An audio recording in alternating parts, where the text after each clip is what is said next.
G'day, and welcome to Inforunners, doing the ISC reactions this week and taking some questions. We've got the Hull A and a sprint report to look at.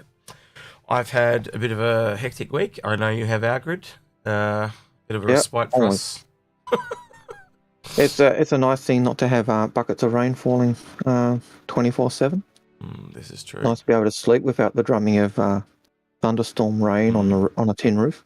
And we've both got our new lighting as well. That's right. We both go. I feel like a bit. What did you do on the night of the 5th? Like it's a bit of a inquisition. It's a bit like headlamps. Boom. Yeah. It is very different. I'm gonna have to have a shave, like, and get clean now. I can't hide in the dark anymore. Right. So I haven't had a chance, but yeah, I will. I'll get around to that this weekend for sure. But so yeah, the long-awaited lights finally did arrive, and yeah, but the quality of them is really good, isn't it? It's certainly the thing I was surprised by. They were certainly a lot. And I wouldn't say a lot better than I expected, but they were certainly very, very good and very good quality. So it's always good when we can get an upgrade to make stuff look better. So yeah. Hey Voodoo, how you doing, man? So Voodoo's in chat. Yeah, so ISC came out early today, so we'll definitely have a look at that in a bit. Once a few more people come along, we'll look at that. But we know they're going to be talking about the whole A, and they're doing a sprint report. I thought we might also, Algared, if we can, have a look at... There's a Squadron 42 monthly report, and I'm not sure if the other monthly report is out, but we could probably have a look at those too if you want. But yeah, we'll see what happens. I think the monthly report for February for PU came out last week, and I think they stagger them. I don't think they do them together anymore. No, but there's usually something that relates to Squadron 42 in each one, and the PU in the Squadron 42. But the focus is usually different. And I actually think when they split them, and my memory is that they split them. I could be wrong. Old man syndrome. That's right. But if I split them, it's because those monthly reports are so dense. I don't know about you. I have to read them 3 or 4 times before I digest it. Or maybe not quite that. So but, I have the luxury of being a developer, so sometimes the only ones that are a bit thick for me are the programming ones, but they're obviously a bit less than most people because I've talked to programmers and that before and that type of thing. But I really, would really benefit if they could translate those a little bit into normal English. Even just because of the length of it, there's so much information to digest. You skim over it, and there's a crap load. There's pages of information, and then you could go in and cherry pick, or you can go in and you can read it in depth and that. So it does take time, but as we said on Captain's Table the other day, it gives content for content creators to go through and so yeah. So welcome, DJ Love Noise. Yeah, we didn't do a show on Tuesday, but we're thinking about just cutting it back just to this. This is Australian Friday or American Thursday, and just doing the IC stuff and talking to you guys because it slowed down a bit. The stream started off really well, but for some reason they've just really tapered off. Maybe people just don't like seeing us live. I don't know what it is, but it could also be that those 2 weeks enforced break due to technical issues beyond our control. Yeah, and fortunately, YouTube is not very forgiving in that regard. But and if the live streams are impacting on the algorithm, then it also impacts upon the other videos we put out. So it's kind of this balancing act we've got to try. We want to try and have. We want to do them, but we also want to make sure we're not killing, robbing Peter to pay Paul, as the saying goes. I'm trying to start the bot, but I can't type start for some reason. You're having trouble typing? Yeah, it won't take the command. I type it. / Oh, there we go. There we go. Starting bot. Yep, cool. So the bot is now working. So anything that you type question in front of, we will be able to pick out of the chat, and it'll automatically come to us. Yeah. The other bots, though, they are not being so pleasant. They are deciding not to play ball with me today.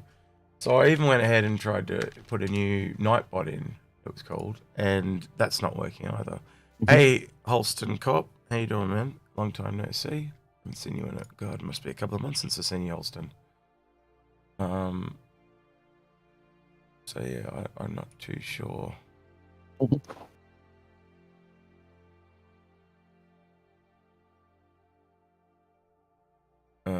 Yep.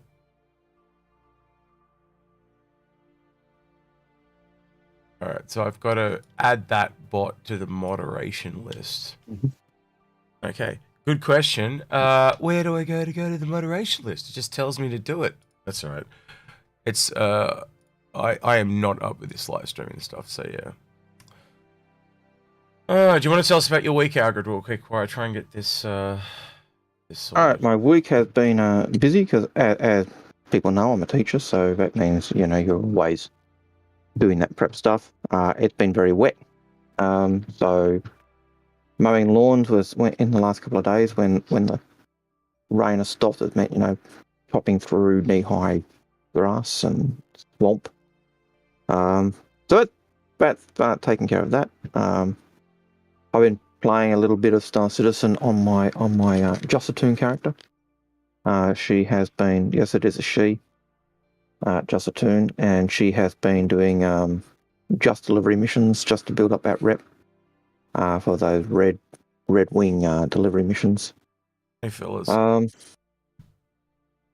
So that's life in an Aurora. Is doing those delivery missions. They have been at times difficult because of the way the Aurora doesn't really stack boxes quite well. So you've got to, if you stack them wrong, the boxes kick you out of the ship, which can be a bad thing, or they push you into the wall so you get stuck.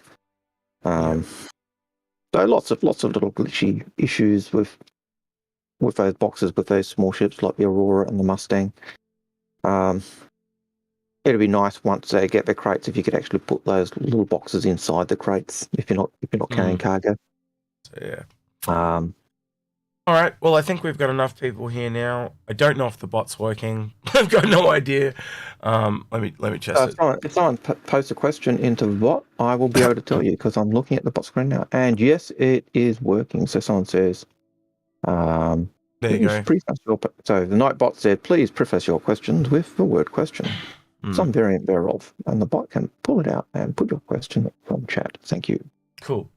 So that's working. First time I've ever got that working. I'm kind of happy with myself. Other than that, yeah. So listener, if you've got any questions, we'll be watching ISC and we will be reacting to it live. Now I've got to switch something over here so Algared can hear. That's right. You want to make it so I can hear you. Yep. So change window. This one here. So you won't be able to see my ugly mug anymore, Algared. But hopefully, if you can't hear, I do apologize, Algared, but it should work. Yep. All right, here we go, everyone.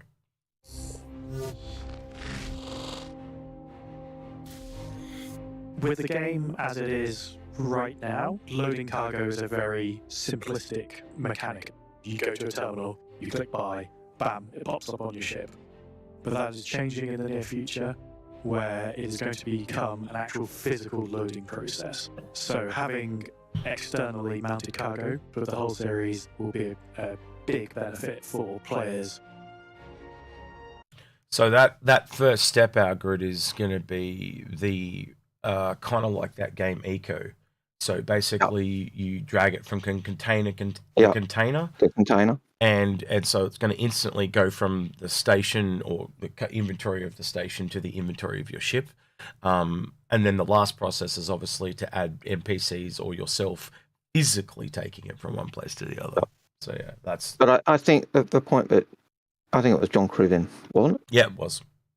So I think John Crew was just saying there that we've always said, what's the advantage having these external cargo bays or cargo on the external? And that's basically it's going to, with cargo refactor, which is effectively what I think he's referring to. Yep. Cargo on the outside of a ship is going to be imminently quicker to load and offload. So that means the Algared raft, the hull A, the hull B, the hull C, the hull D, the hull E, they're going to be a lot quicker to load and unload. The raft is going to be significantly quicker than even the hull A because it only carries 96 cargo units. So it's only got 3 crates. Yeah. So bang bang. So that's going to really aid that. Yeah. But it's also going to make the hull A so much better than say any other ship that's got the internal cargo. It's going to make it even better than a Raelian. Because the Raelian's cargo isn't external. That's those. It looks external. Well, you can literally have people with hand tractor beams just pulling stuff off, couldn't you?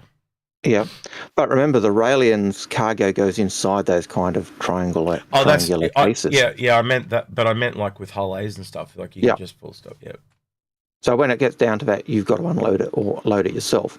I think the loading unloading thing, I think will certainly, if it's not you physically having to do it, you'll be able to have the NPCs do it. But there'll be that time factor. You know, it's going to take X time to load or unload, or you can actually help. You know, if you're doing the work yourself, you might be able to do it a bit quicker. But I really like that idea. It makes the gameplay beneficial for those who go for the old truck. I'm noticing, just looking at this image here, like from the docking collar and the kind of the 2 lines either going back, I'm getting Aurora vibes, believe it or not. Yeah. That midsection. Just because of that docking, that kind of docking collar at the side, it's like the Aurora's docking collar / entry port. Yeah, I now that you say it, and even the way the wings are down the bottom, it's kind of got the 2 wings that kind of just does. I'm getting like a bigger Aurora vibe, but maybe with a better looking cab. But yeah, with a misc-like cab. Yeah, I think it's gonna be a popular little ship. Oh well, the hull A always was, because it kind of had that Red Dwarf bug feel. You know, the little bug from Red Dwarf. It kind of the hull A, when it came out, it had that little bug look and feel about it. Whereas the other hulls didn't. You could see that they were similar ships, but it didn't have that same closeness or snugness about it. That, I suppose, cuteness, you could even say. But yeah. Yeah.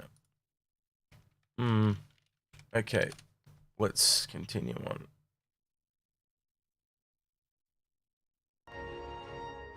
The Misc Hull series is a lineup of ships purely designed to carry cargo from point A to B. And the lineup consists of 5 ships, the hull A being the smallest and the hull E being the largest. As you progress up the sizes, you move into larger quantities, going longer distances.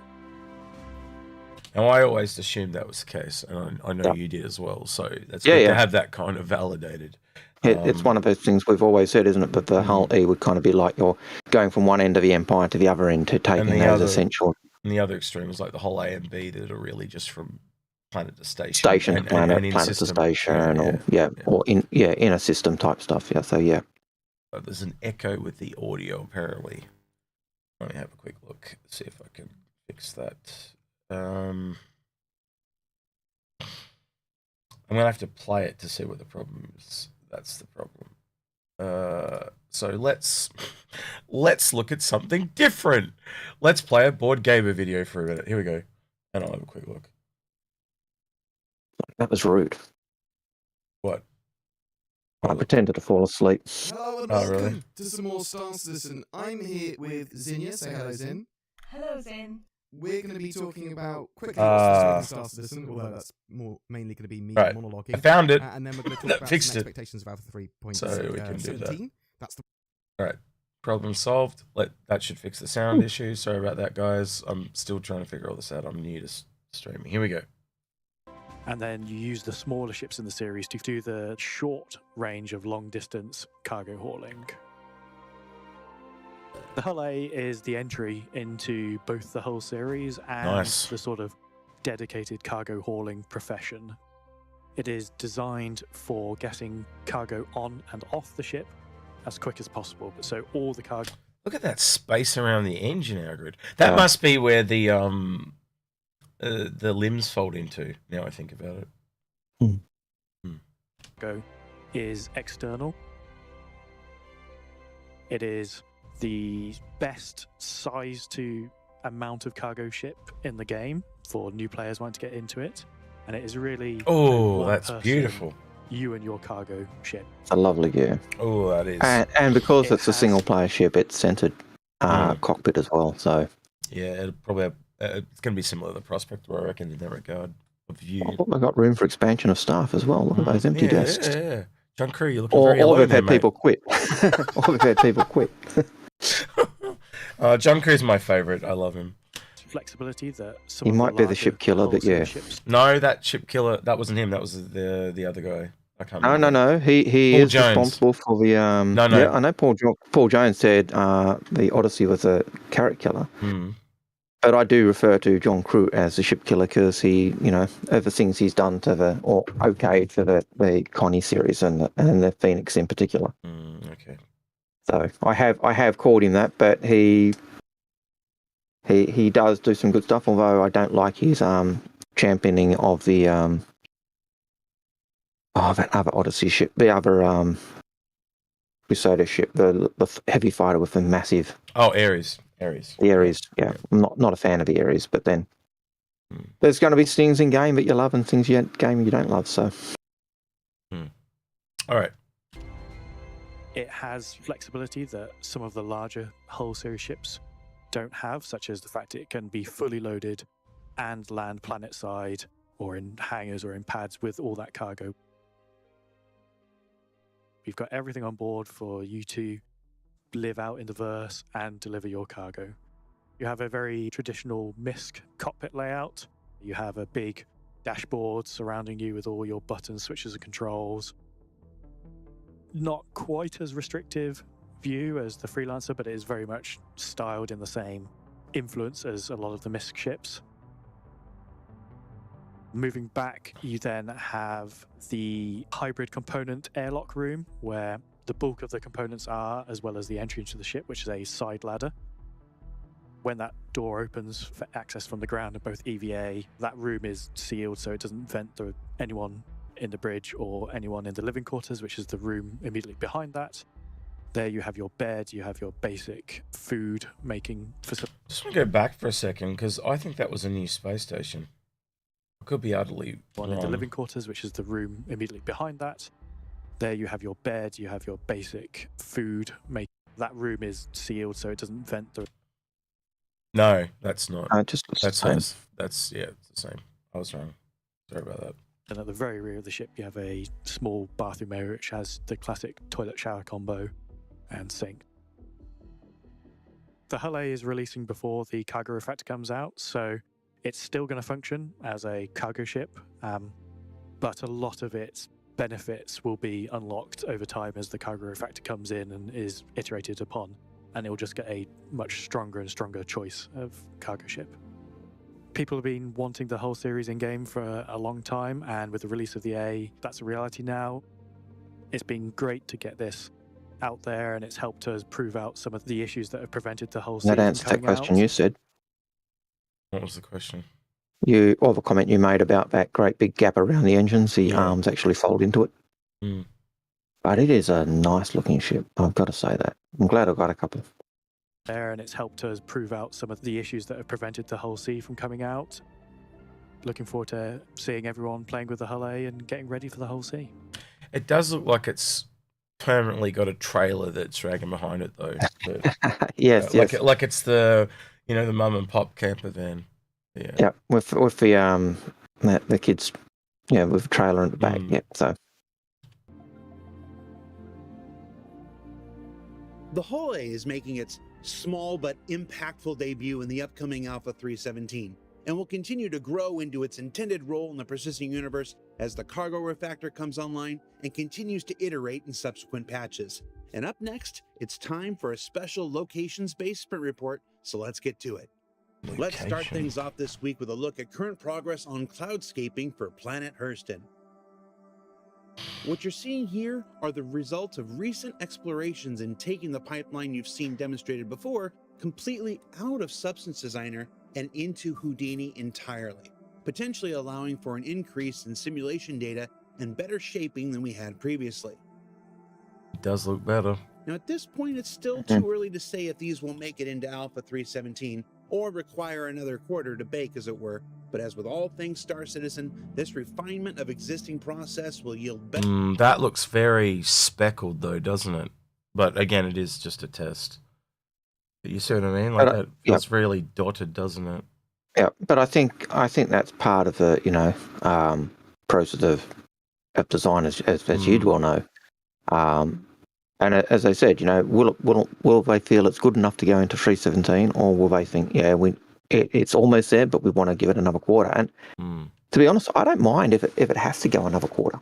No, if we get that. It did look better though in the the initial up close quads. Yeah, for sure. All right. Better and faster results once it's all properly dialed in and approved. And while we're on Hurston, let's take a quick look around Maria Pure of Heart, the hospital coming to Lorville in the upcoming Alpha 317. I don't know who Maria Pure of Heart was. Might be a lore episode there for you on Paul. We normally hear it and we think, that's, we normally hear something like Maria Pure of Heart. We think, Christian influence. But I can't see it fitting with her. It'd be more. It's a more upmarket hospital, this one too. I just realised it's not like the other stuff. It's more like the business district.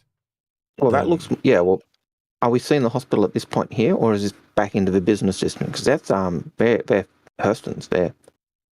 Well, so if you think about where the Maria Heart is, it's near where you spawn. Yep. So it's weird. But my question is this bit here part of the Marina Heart, or is that?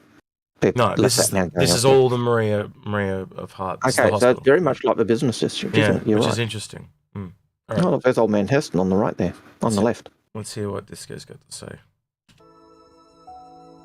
Of all the hospitals we've seen so far, this one may be my favorite.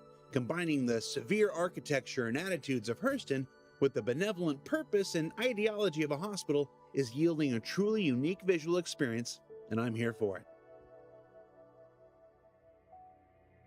Moving higher up and much farther out, let's check in with some Pyro system, let's call it Spacebox for lack of a better term, development. Now this potential background for all adventures in Pyro is coming along nicely, with pipeline improvements yielding stars in subtly different shapes and hues, and cloud formations designed to hook in and support those you'll actually be flying through. And it all makes for a nice contrast with this planet and its blue atmosphere you can see here. And then down on the planets, when the exposure changes at night or at sunset or whatnot, you can see the hues and forms change appropriately, which is super cool. Beyond that, the team is also creating some large-scale space points of interest in the Pyro system. Things that can act like checkpoints, as it were, before you enter certain gas pockets approaching outlaw stations. What ship is that? That looks like a Bengal, yeah? I have no idea what it is because of the angle. It's a Bengal. The neck, just the curve there of the neck, it's got to be a Bengal. And the engines are RSI, yeah. Anyway. Yeah, I was just going to say, a lot more darker, a lot more ominous than Stanton by a long shot. So, yeah. Now, like White Box Phase, this is early days, just blocking out shapes. And before anybody freaks out, the Bengal you see here is just to show the proper scale read. As these continue to develop, they'll get things like final geometry and lights to flesh out the experience further. But it's already shaping up to be a dramatically different experience than traveling through the Stanton system. And while we're in Pyro, let's take a look at the Yucca brevifolia, our outer space version of the Joshua Tree.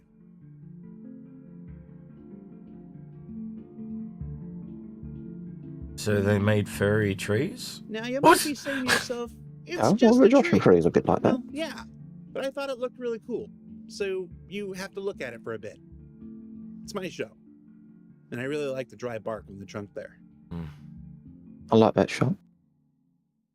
And back up in space, the props team is continuing their work building a whole new array of run-down, beat-up, customized and unique items for the Pyro system to help sell a very different experience for life in outlaw space. Just really cool stuff. And I want to shout out Joseph, Lewis, Thomas, Dan, Stefane, Sophie, and the rest of the team for some exceptional work making things not look good. You'd hate to have been the crew member, the team member that wasn't mentioned, wouldn't you? Mm. Sophie and the rest of the team. Oh, the rest.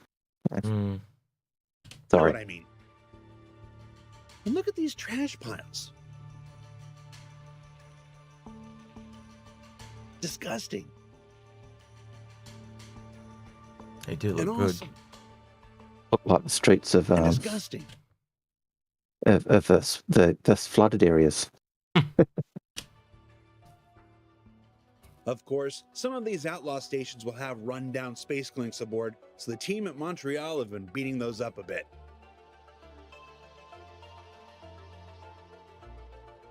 And I'm going to take this opportunity to remind some folks that not all outlaws are filthy, disgusting slobs.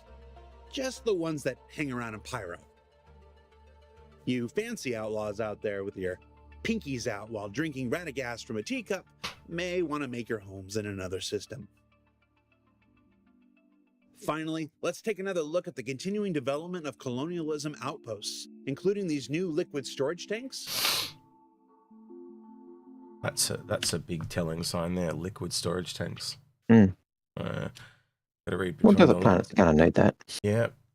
So, fuel storage, water, anything you can mine that's liquid. Some new light fixtures.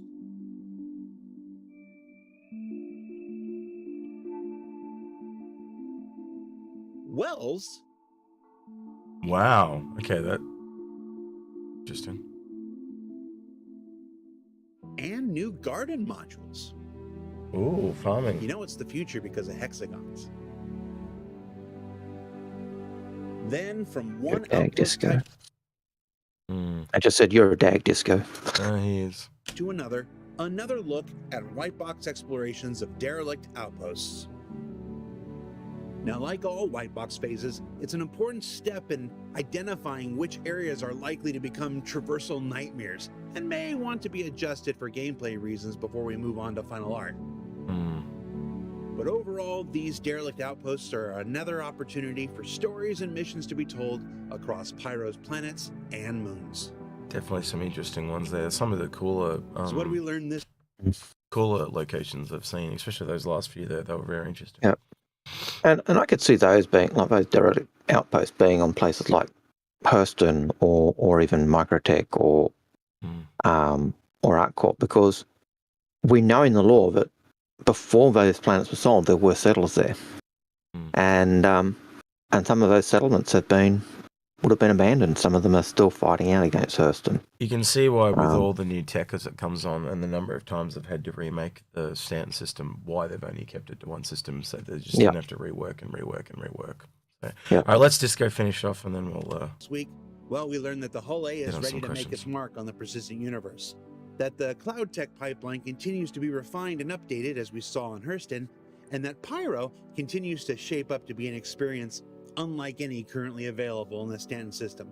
Now, don't forget that Stella Fortuna is just around the corner. Keep an eye out on the RobertSpaceIndustries.com website for details.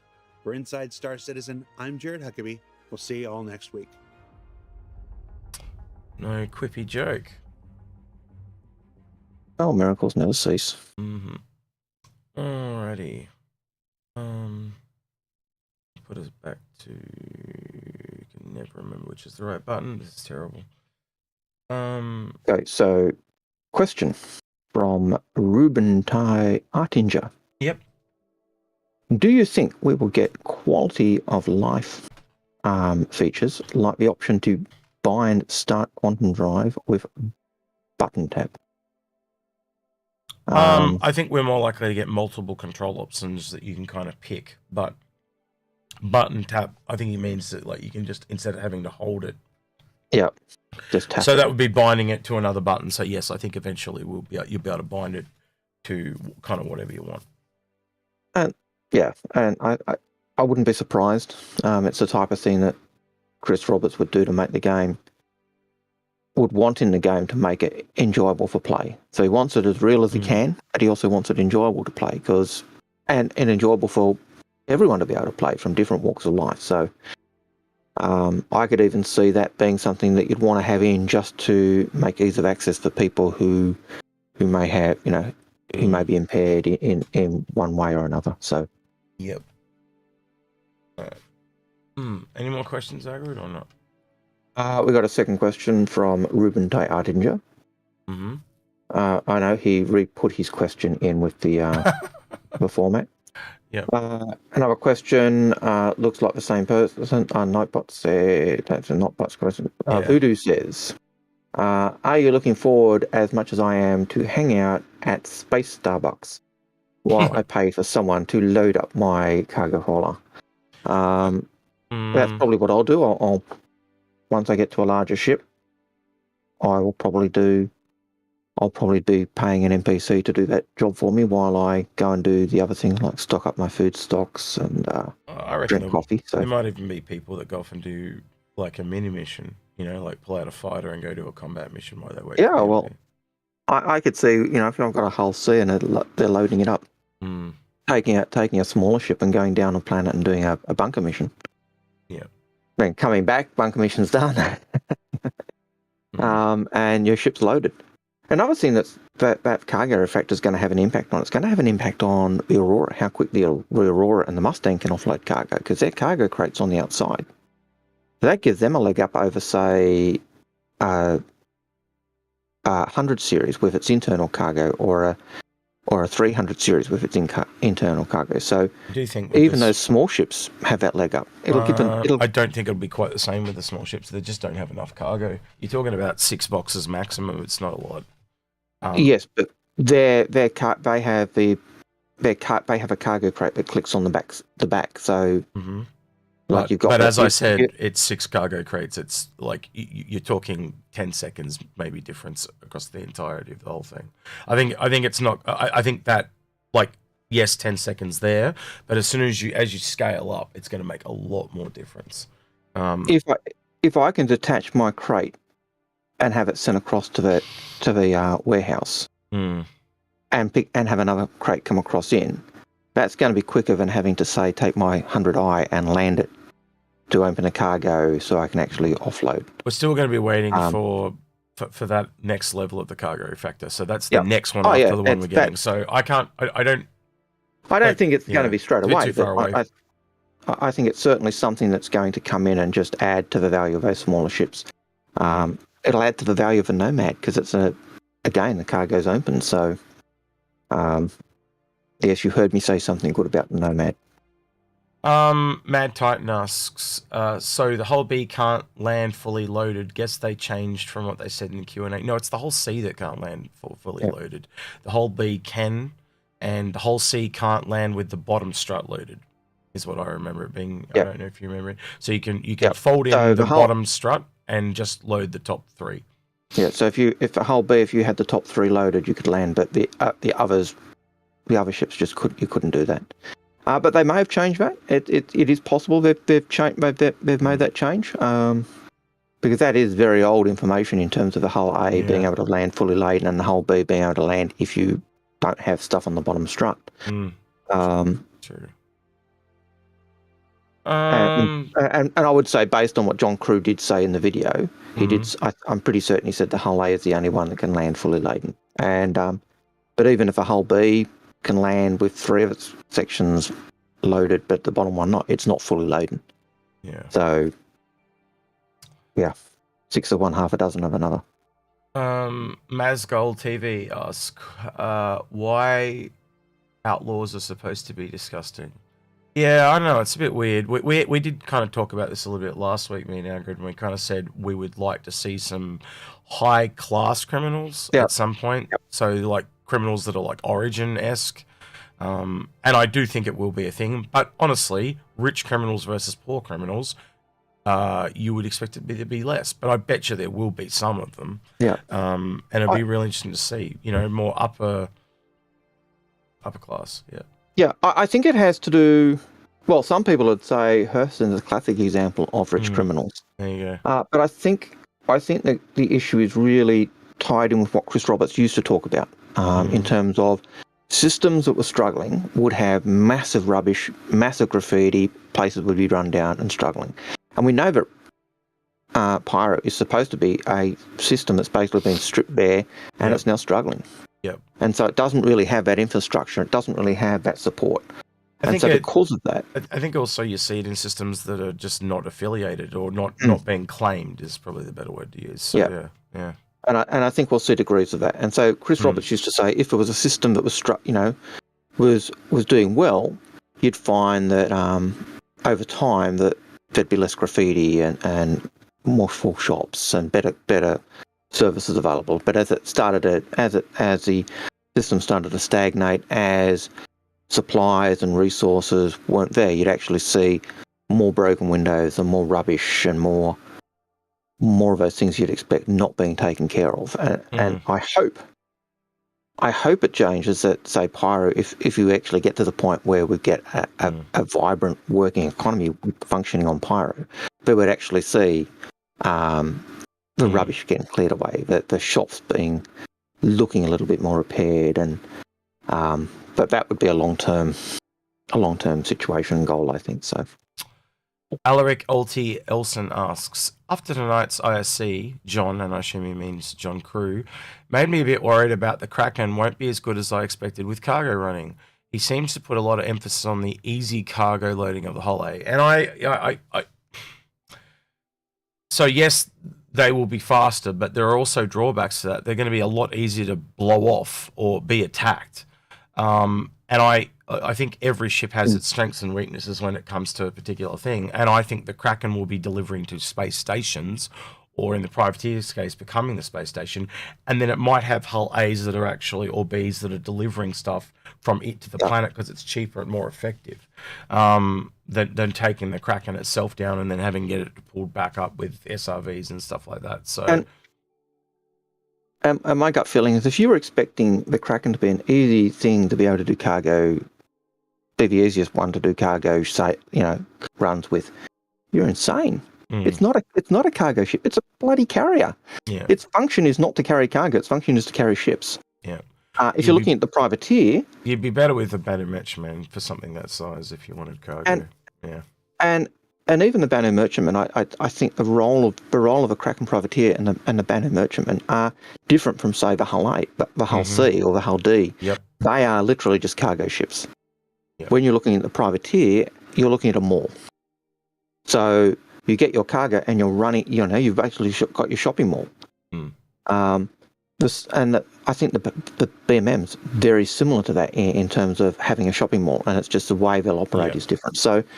Totally different style of gameplay for that cargo running and shops. Jose, in my opinion.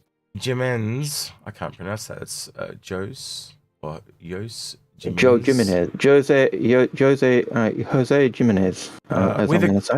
With the cargo refactor, how would imagine loading up cargo ship with physically look with these being externally held?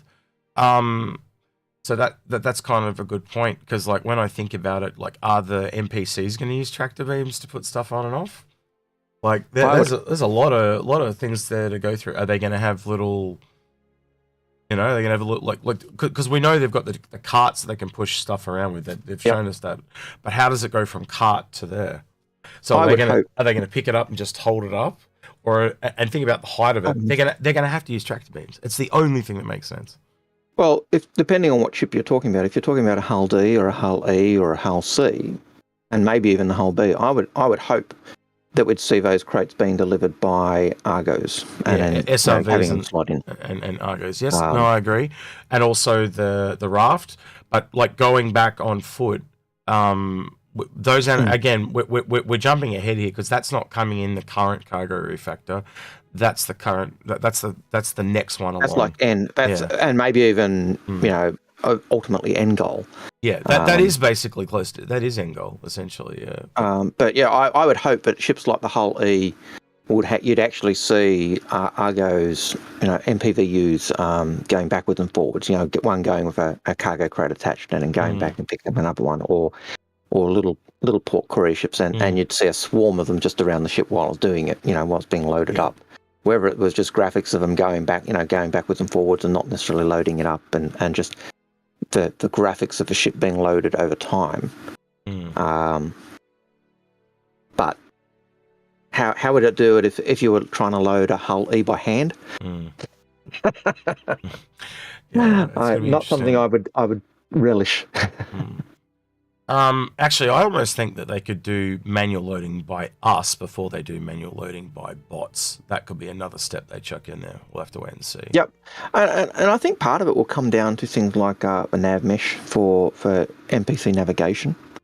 Yep. So that ability of NPCs to leave stations really does, I think, or could tie in with things like loading ships, because it means they can leave a station, go to the ship, put stuff on, probably go back. make special, so it will detect the ship and be able to put a standard kind of template around the outside of the ships, so they can. Well, that's just how I would do it. I'd have to see how they're going to do it, but that's how I imagine they would do it. And so once it walks into that particular area, the bot knows exactly where it can move. I'm sure you remember the old Arc Corp, the very first Area 18 version we had, where you had outside the doors, which if you shimmied, you could get through the doors and go out to the connie that was sitting on the landing pad being offloaded by the crew. But yeah, I'd like to see NPCs be able to do that, and I'd like to hope that the things like the nav mesh, and this is pure speculation on my part, but I see it being tied in. That nav mesh where NPCs are no longer tied just to the buildings or inside a ship, gives them the ability to walk outside, gives them the ability to go to a ship and do the loading, gives them the ability to go from station to ship and do loading in an MPVU, gives them the ability to go along roads with cargo and be waylaid by bandits, or for players to go and save the poor guy being waylaid by bandits. So I just think there's so much scope and so much benefit that comes from all of these systems that they put in, or they're working on. It's just, to me, it blows my mind. That's probably the easiest way to say that. Damia Bagonja, sorry if I butchered your name. That does not roll off my tongue. Question asks, how maneuverable and how much fuel do you expect the hull A to have? So I look at, say, something like the Raft or the SRV or something like that, as in the Argo, and Argo being the mid-tier, I would expect that it's a little bit higher than that. So I would say, you correct me if you think I'm wrong here, Algared, I would find it somewhere, flight characteristics say somewhere between the Mole and the Freelancer, but being smaller, I reckon it's more likely between the MPUV and the Freelancer. I'd have to check the size against what the Freelancer is, because the Hull A certainly carries more cargo than I think from memory than the weight will affect it. 100%. So, and when weight comes in, that's going to affect any ship with cargo is going to be impacted. So the other thing that a lot of people don't realize is the way ships fly in game at the moment is if they're full of cargo. So when you go fly a Starfarer and go, oh, this thing's horrible, that's a Starfarer where it's fully loaded. Yeah, fully loaded. So yeah. It's a fully laden Sparrow. Legion Victrix asks, hi there, how long do you expect loading individual cargo containers will take? Considering the whole D will have plenty, I don't want to spend a whole evening on filling them up.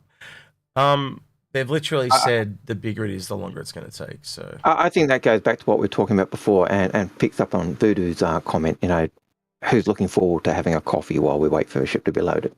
I think ships like a Hull D, Hull C, maybe even, Hull E, Hull D, maybe even the Hull D, Hull C, maybe even a ship like the Kraken or the BMM or any of those larger ships. And maybe even smaller people will pay the NPCs to do it. And then we'll go off and do a mission, whether it's a bunker mission or a delivery mission or things like that. So they've also stated the more people you hire, the quicker it is. So it's how much you want it to cut into your profit margins. So do you just get, like, if you've got a whole D, do you hire just one MPUV, or do you hire an MPU, an SRV, and a Raft? That's entirely up to you. And obviously you'll have to work out the profit margins and see what's best for you. And the interesting thing is in lore, if I remember right, Hull C, Hull D, Hull E captains will often have an MPUV that they actually use for offloading. So will those ships be able to store an MPV-UV? It'd be nice to know. I don't think we'll see a hull C. I don't think we'd see them being able to store it. But it'd be nice if they could, just because it'd fit with the law of captains often owning an MPVU to aid with the offloading and loading of those ships. So, Alaric Olson asks, so to follow up, this is based on the Kraken question, would it be better to maybe look at the hull C for a big cargo stuff, or would the Kraken still be feasible? So the Kraken's more storage of cargo, right? So it's you are bringing it supplies so it can keep doing its job. But you got to realize it's dealing with the 10 people on board and all the planes that land on it. It's all designed to rearm, refuel, repair everything that lands on it. So it's not. You could technically use it as a cargo ship, but it wouldn't be very cost effective because it's such a big ship. The fuel requirements will eat into those profits quite a bit, right? Yeah. I just think you're better off taking something more tailored, and something like a Caterpillar or Hull C might be better if you're wanting to take the same amount of cargo. So look into the cargo amount that the Kraken has, and if that's the type of amount of cargo you want to take, try and find a ship that has a comparable amount. And I think because it's not, as Algared said, it's a carrier. Its role is not that. And if you even go to the privateer is actually giving up cargo to hold that stuff to sell. And that ship itself, again, is a different role. It's kind of like the Banner Merchantman. The Banner Merchantman's now come into this sell cargo thing. So it's not quite the same. They have a slightly different niche role. So where the Kraken is this, the privateer is like a space station, temporary space station that you bring things to, and it acts like a shopping mall. So you go to a shopping mall. The Banner Merchantman is more like a door-to-door salesman. He goes to places that the whole season that just can't get to because there's no stores. And exclusive items and stuff like that. So he's more niche, where the whole series is more generalistic, and it just does all the what would you call that? The lion's share of the cargo. Yeah, well, and we expect the Hull C to do that because it's supposed to be the most popular ship. It's a ship we're supposed to see the most of in game. We're not supposed to see billions of BMMs. Yeah. Compared to Hull C. So Hull C is supposed to be the ship that's ubiquitous everywhere. I think that's what we've said in the past too, Algared, is you got to be aware of that Hull C because it is going to be the thing pirates are most adept at taking down. Like they're just going to know it backwards and forwards because it's so common. But I think the in answer to that question about the Kraken, the Kraken, as you said, is even if you've got the privateer, it's a floating space station. It's a temporary.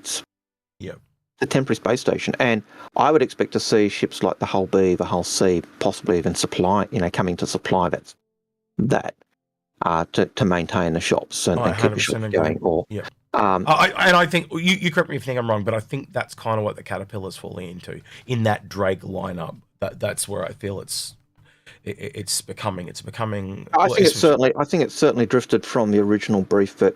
Well, I was surprised when I read the jump line about the Caterpillar. I think the Kraken is what the Caterpillar was originally designed to be, in my book. I think it's kind of had this type. Well, they remember that they talked about the chop shop and having people on board and stuff like that, and I think it's kind of morphed a bit now, and they've gone, wow, this needs to be a lot bigger in scope, and that's why they've got the Kraken, and I think that ship may drop back a bit now and become more of a support role. Support role to everything around it. So it supports the Kraken with cargo, but it can still have the chop shop and the rescue modules and all that. So it can actually support fighters and stuff on those piracy like style missions. So it's a support craft in my book, and that's why it's modular. It makes a lot of sense to me because then it can do different support roles. But I think certainly the question with the Kraken and it's not just the Kraken being able to do those cargo missions. You can use any ship to do those cargo missions or core cargo. You could use an Idris. You could use a Javelin. But you've got to remember, if you use a ship that's not really geared for that job, it's not going to be as effective as a ship that is geared for that job. For Alaric, what I'd probably recommend, and this is not a buy, this is an earning game. I think one of the first ships I'd recommend for Alaric, if he's got his Kraken, is to probably go for something like a Hull B, because it allows you to do enough cargo in system, and you can use it to, if you turn your ship into a privateer, or even if you're above planet, you can just fly the Hull B backwards and forwards between planet, picking up the cargo you need, and it can land on the on the Kraken itself. Or you can park it on the planet. So you've got multiple options there. I think the Hull B is really going to be really common between space stations up and down. And I think the Hull A is just a cheaper version of that. I think the Hull B... and I think that's something we've said for ages, that the Hull A, Hull B are really the weight, the amount of cargo they have, the speed of being able to load, offload those. They're going to be for ships that you're using to resupply bigger ships. 100%. All right, and I got the impression John Crew was kind of hinting at that idea as well. I'm just going to say Demir's first name because I keep butchering his last name. But Demir asks, as they talked about cargo, did the video make it seem more or less likely to you that cargo factor would arrive by summer? Well, it's meant to be in the not the patch coming, but the quarterly patch after. So what, the June, July-ish type patch. And that's where it was on the roadmap, man. So And I think that, as we said, it's not going to be the full cargo refactor. It's going to come in stages, and I think that just makes sense because and you think of how CIG do things. He actually they do it like that. Algared, he actually mentioned it in the video about moving it between containers. So that is it is literally that middle step that we've talked about, like in Eco. So there's a game that we've played called Eco, and in Eco you have these God, what do they call them? They're like they're like well, I'm just going to call them blocks, no, they have these, they're like pinned off areas where you can put cargo. It's literally like 4 stakes and strings, but basically they're a form of container, and basically you can move it from one container and drag, if there's another container within a certain range, you can drag it to that. You can slip it across. Yeah, and that's exactly what's going to happen in this game. You can already see it now. You can, if you're close enough to the station, you can be on a pad outside and still access stuff inside the station. So that form of container system is already there. This cargo refactor is just expanding that to the actual cargo, and the cargo will physically appear inside your ship. So that we're basically, in a weird way, all we're getting is the container that's physically now being visible in the ship. That's it. Yep. It's not as big as you think. The main cargo refactor that we're looking at is the different size boxes. That's the big thing coming in the patch. So, but we're not, again, it's the first step, and then you look at the way CIG do things. They do it in stages. Since they talked about clouds, that's what Holston just corrected me in chat. Stockpiles, that's what they were called. Stockpiles. Yeah, sorry. But you look at the way CIG do things, and the clouds are a classic example of it, since they talked about them in the ISC as well. Yeah. They worked on it in Crusader. They iterated, got them working. Then they said, I'll put them here. And they talked about adding them to Hurston. Yep. And they're saying, well, is it ready for Hurston yet, or do we need another quarter to kind of polish it up and make it really nice? And so they do it that way. They work on one area, they get it working nice, and then they go, okay, let's spread it out further. We've seen it in everything. We're seeing it. We're going to see it in rivers. So the first river is going to be on Microtech. They'll get that working really well, and then we'll see it appear on other planets. We'll see some kind of proceed. Well, he actually mentioned it in the video last week that he wants to take it from 2 clicks down to none. Now he wants to take it down to none because then it's procedural. So then they can just go poof and rivers appear everywhere.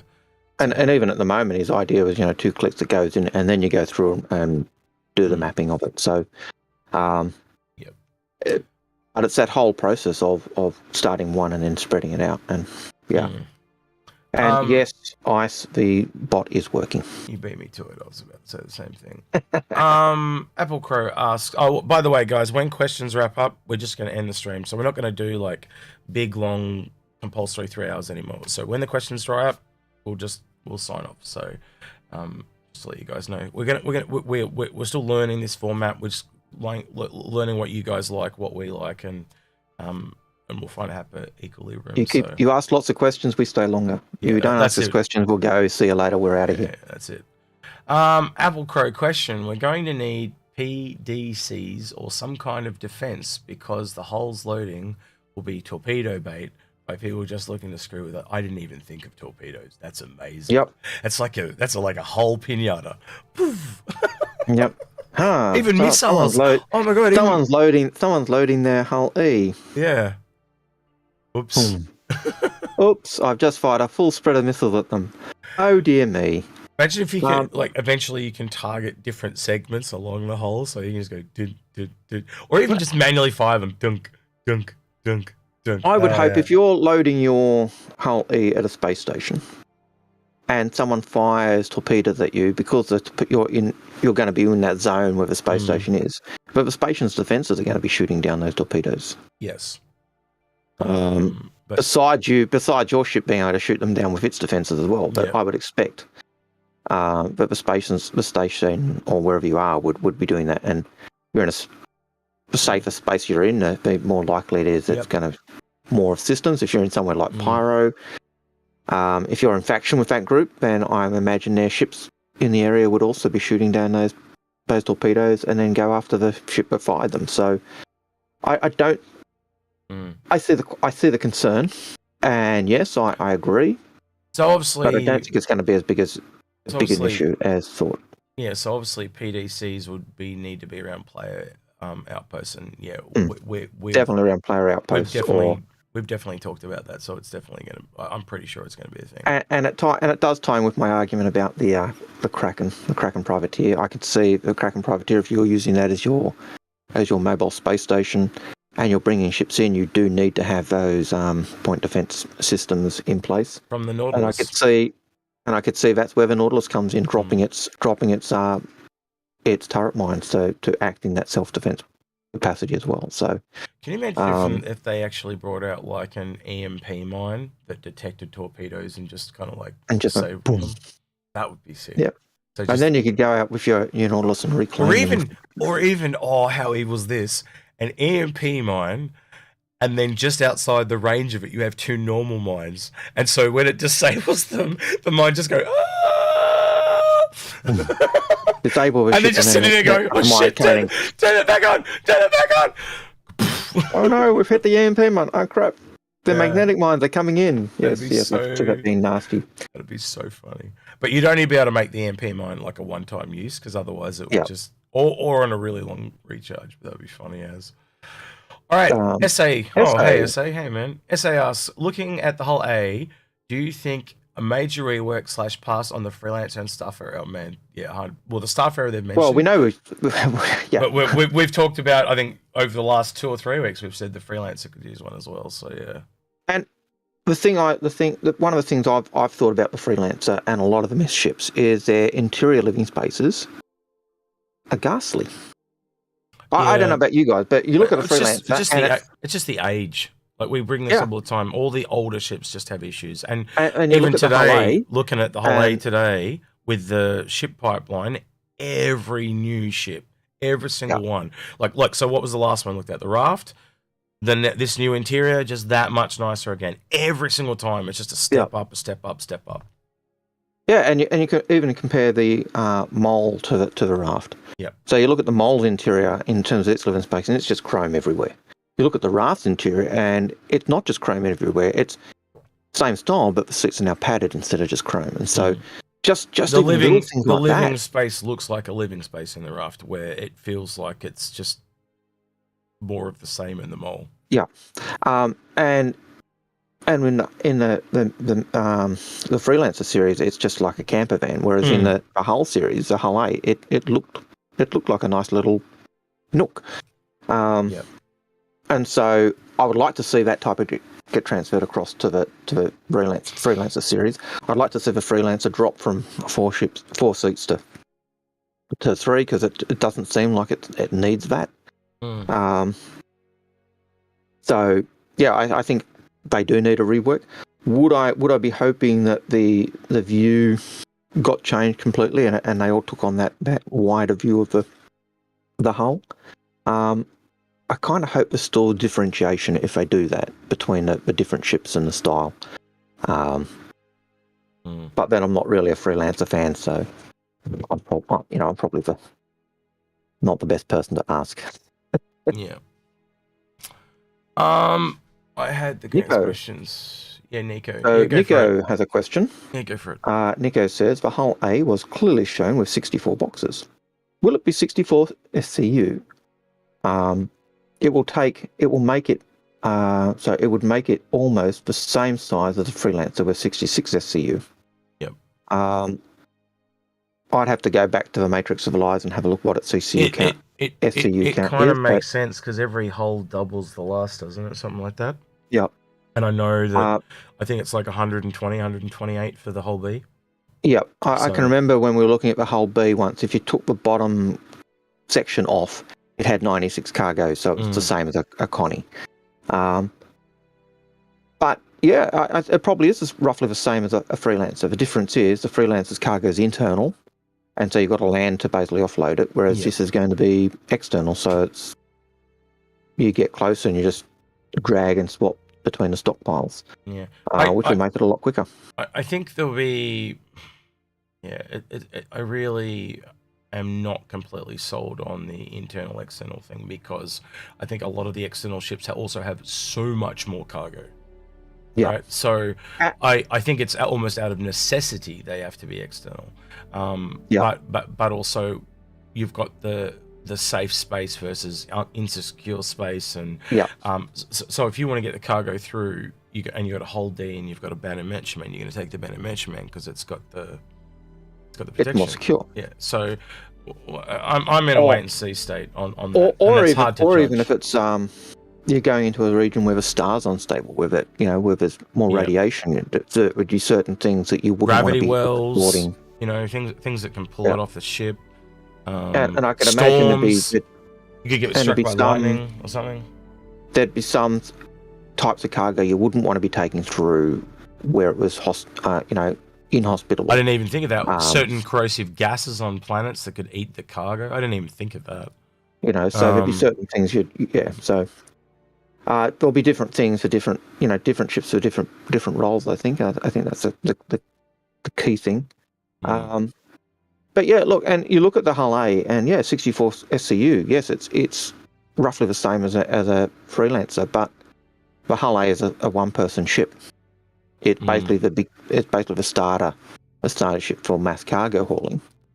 And I think from memory, it was a cheaper ship than the Freelancer, and the Freelancer was more a multiplayer ship. So, sorry, what was the ship that was cheaper than the Freelancer? The hull A. Hull A was $60. The hull B was $90, and the Freelancer is the cheapest it ever was $110. Yeah. So sure. It is roughly the same as the Freelancer, but again, it's different gameplay. Freelancer can do different things. Yeah, more versatile. Yes, it is it's like your minivan, but it's still doing a different style of gameplay. As you said, it's more versatile compared to, say, the hull A, which is really just a cargo hauler. Yeah. Nightbot, and then we got Ice saying, "Is the bot working?" I've got that one. Then the Nightbot again, and then Graven says, "Have you heard anything about changing quantum fuel levels? Right now, it seems very arbitrary, with the Ares having more fuel than a 600i Explorer." So I had someone else ask me something similar to this during the week about the Starfarer, because when they bring in the refueling stuff, and my initial reaction was, every time they bring something out, they basically kind of force it a bit. So I'm almost expecting that they might turn fuel off in certain locations, so you have to get a Starfarer to come and refuel you. And that'll piss people off. But they do it every time because they want us to test it. Yeah. So, and you got to remember that at the moment, the PU, whether you like it or not, even when you go to the join the flight, it's the game is an open alpha. Yeah. We are testing the game, and we're testing the systems, and if you don't like that and testing the systems is not for you, then the PU's not for you. Yeah. But if you don't mind it and you don't mind the bugs and the other stuff, then you can have a lot of fun in the PU. Definitely. So yeah. Noob Suit Central. I haven't heard anything. I haven't heard anything on the fuel levels, but I'm expecting as when we do get Pyro, we'll see those change, and we'll see the Starfarer working and being pulled on. I did miss a question. I did miss Hang on. Hey, can I join anyone on this ship that's nearby? Hello? Can I join anyone? Hello? Just see how friendly they are. See if I can get any takers. Hey, can I join you on your ship? Nope. Alright. So Voodoo's question. Yep. Voodoo's question was, what of the current haulers? What of the current haulers would be ideal to grab refined mats from an Orion to keep the Orion operational? Any of the whole series would probably work on that. You could have stuff. You'd also need maybe a ship to load it though, so like an SRV or an MPUV. Algared has brought that up a couple of times about the Orion possibly needing a ship to unload it. But yeah, Hull C would work, a Banner Merchantman would work, but obviously Banner Merchantman takes longer. I imagine certainly in the original. So Algared, hang on. You know when you were talking about the external cargo and the internal cargo? Yep. Where I think that will really make a difference is not on stations, but in planet, like in space. In space, that's where it's going to make the big difference. Yeah. So the time needed for a pirate to loot the cargo, if they've got internal cargo space, it's going to take more time. Whereas they've got external, where they just So yeah. And I think that any ship that can haul cargo, and initially, and we won't see the Orion until after the full thing is in, but initially you'd be close and you just drag it across. So but since the Orion's going to come late, when probably the full system's in, I think you'd be after a ship that can take those bags, and who knows how they're going to do the Orion's cargo, whether it's kind of the pods pop off and kind of like big saddlebag type ideas, or whether it's another system, we don't know. So speculation galore on that one. Daniel Banks asks, "Hey, wait! How do you wait, Algared? Look at this. This is new. Exterior paint. Wait, exterior? Yeah. No. I read that wrong. My eyes are going. I swear I read that as interior paint. I was like, what the fuck? But no, I'm wrong. It's exterior paint. Sorry. Don't get excited. All right, so Daniel Banks says, how do you think the cargo refactor will affect mining ships? How do you think? Well, just the cargo dropping will be the same. There's no real visual... Oh, man, I wonder if they could. Could they make the saddlebags come out and go back in? Well, that would be interesting. It's certainly how the saddlebags are supposed to go. You're supposed to be able to drop the saddlebags off and then have spares. I think the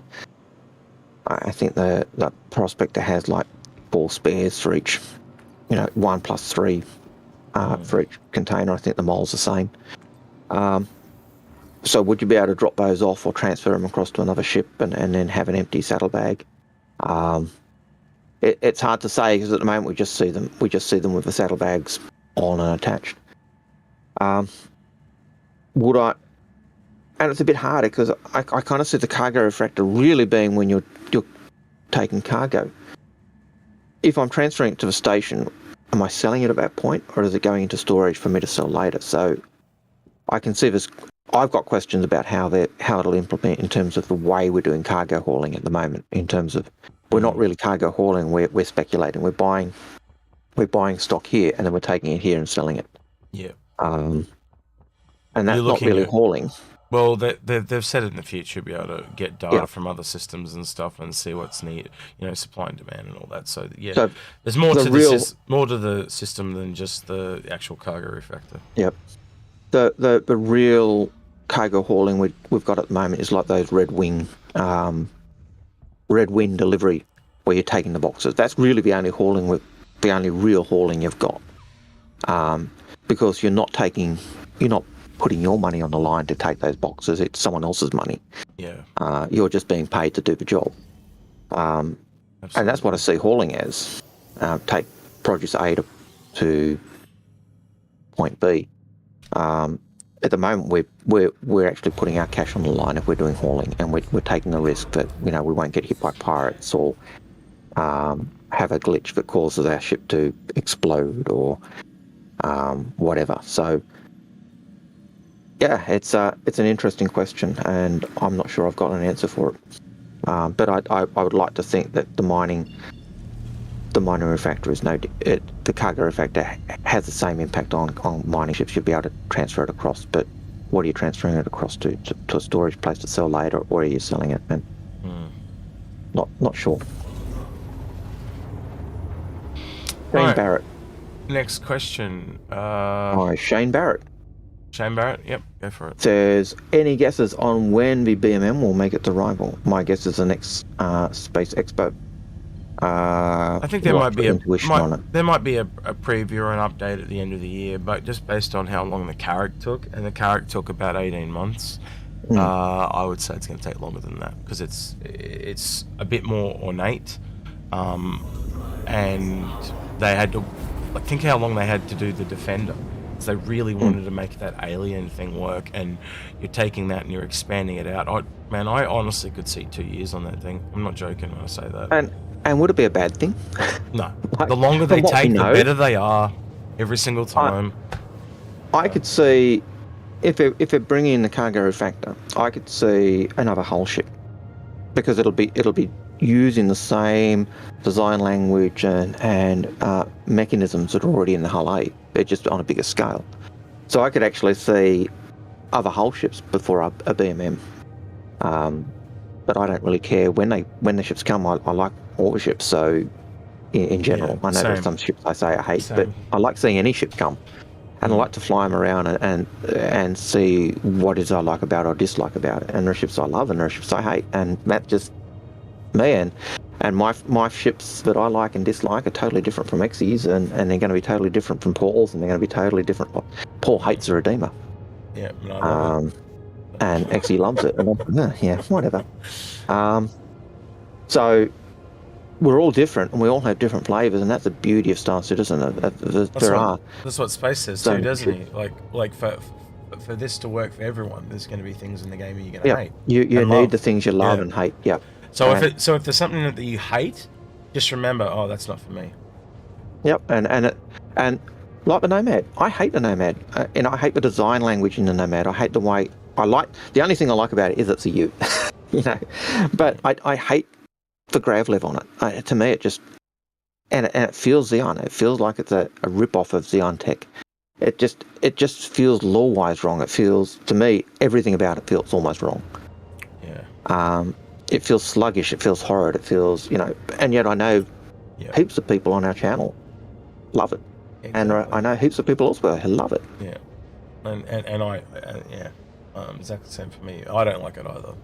It's something I don't like. It feels very twisted, but maybe it was just because the Pioneer was there and the Pioneer didn't have that same feeling. But maybe it was there from the beginning and we just didn't know. But yeah, it just doesn't feel consolidated Outland to me at all. Next one is Jose Jimenez asks question: with the cargo refactor, will cargo arrive to the open landing pads like those on orbital stations? And if so, wouldn't you be open to players stealing cargo or griefing as you load up? Yeah, I'd be open to that, but like that's small time.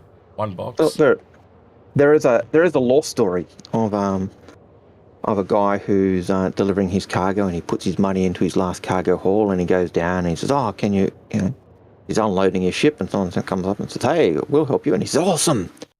And he goes off and sees someone and comes back, and his cargo has been ripped off by the people he hadn't vetted. So the idea of people stealing your cargo as you're loading up or offloading it could be a real thing. Could you be griefed by people who completely stuff you up? Yeah. Hopefully not too much, but my faith in humanity is that we are depraved and evil, and if we don't think anyone's watching us, we'll do what we can. So there you have it, folks. That's what Algared really thinks of us now. Yep, all of it. Oh, no, not just you, Execute. I would apply that to myself as well. Unfortunately. All right. Demir asks question: with 3.17, do you expect a straight to flyable ship? And if so, what do you think it will most likely be? Oh, straight to flyable 3.17. No. And my main reason for that was last year, the only ships we saw were at the sails. I think they've learned that if they put everything together and kind of maximize it into these two big sails, they don't have to hype things as much, and we kind of hype ourselves and they sell more. I think that's what they're moving towards.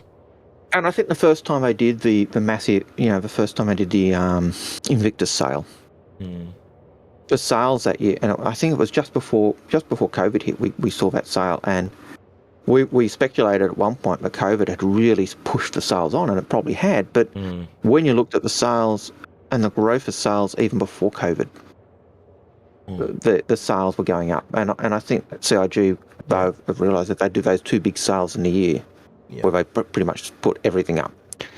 They make bank. I think it's just more and more new players coming in each month as well. As yeah, simple as that.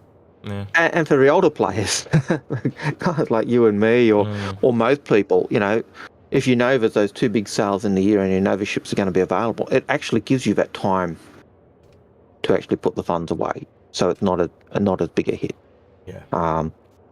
And I know that sounds really weird to say in terms of a video game, but unfortunately. Exploit asks, when will there be base building when they put it in the game? Yep. But you can kind of see the building blocks of like the different outposts, and even today in that ISC where they're talking about liquid storage tanks and stuff like that. So you can see they're building up bases, not just the art for it, but then they've got to put in the functions and stuff like that. They're building up I think something like that is much further along though, because it requires so many different systems. You might see like a very early version of it is like you can build a building and you can log out in it. That would be my first version of Algared. I don't know if you. I would like to see. The first step I'd like to see is if you're at an outpost, being able to log in at an outpost and come back, and then if you got a ship that's landed on the pad, being able to call that ship back from an outpost. That would be a step I'd see even before base building came in.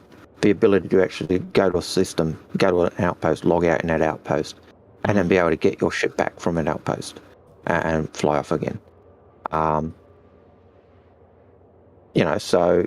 do I think when we will see it? Yeah, when it's ready.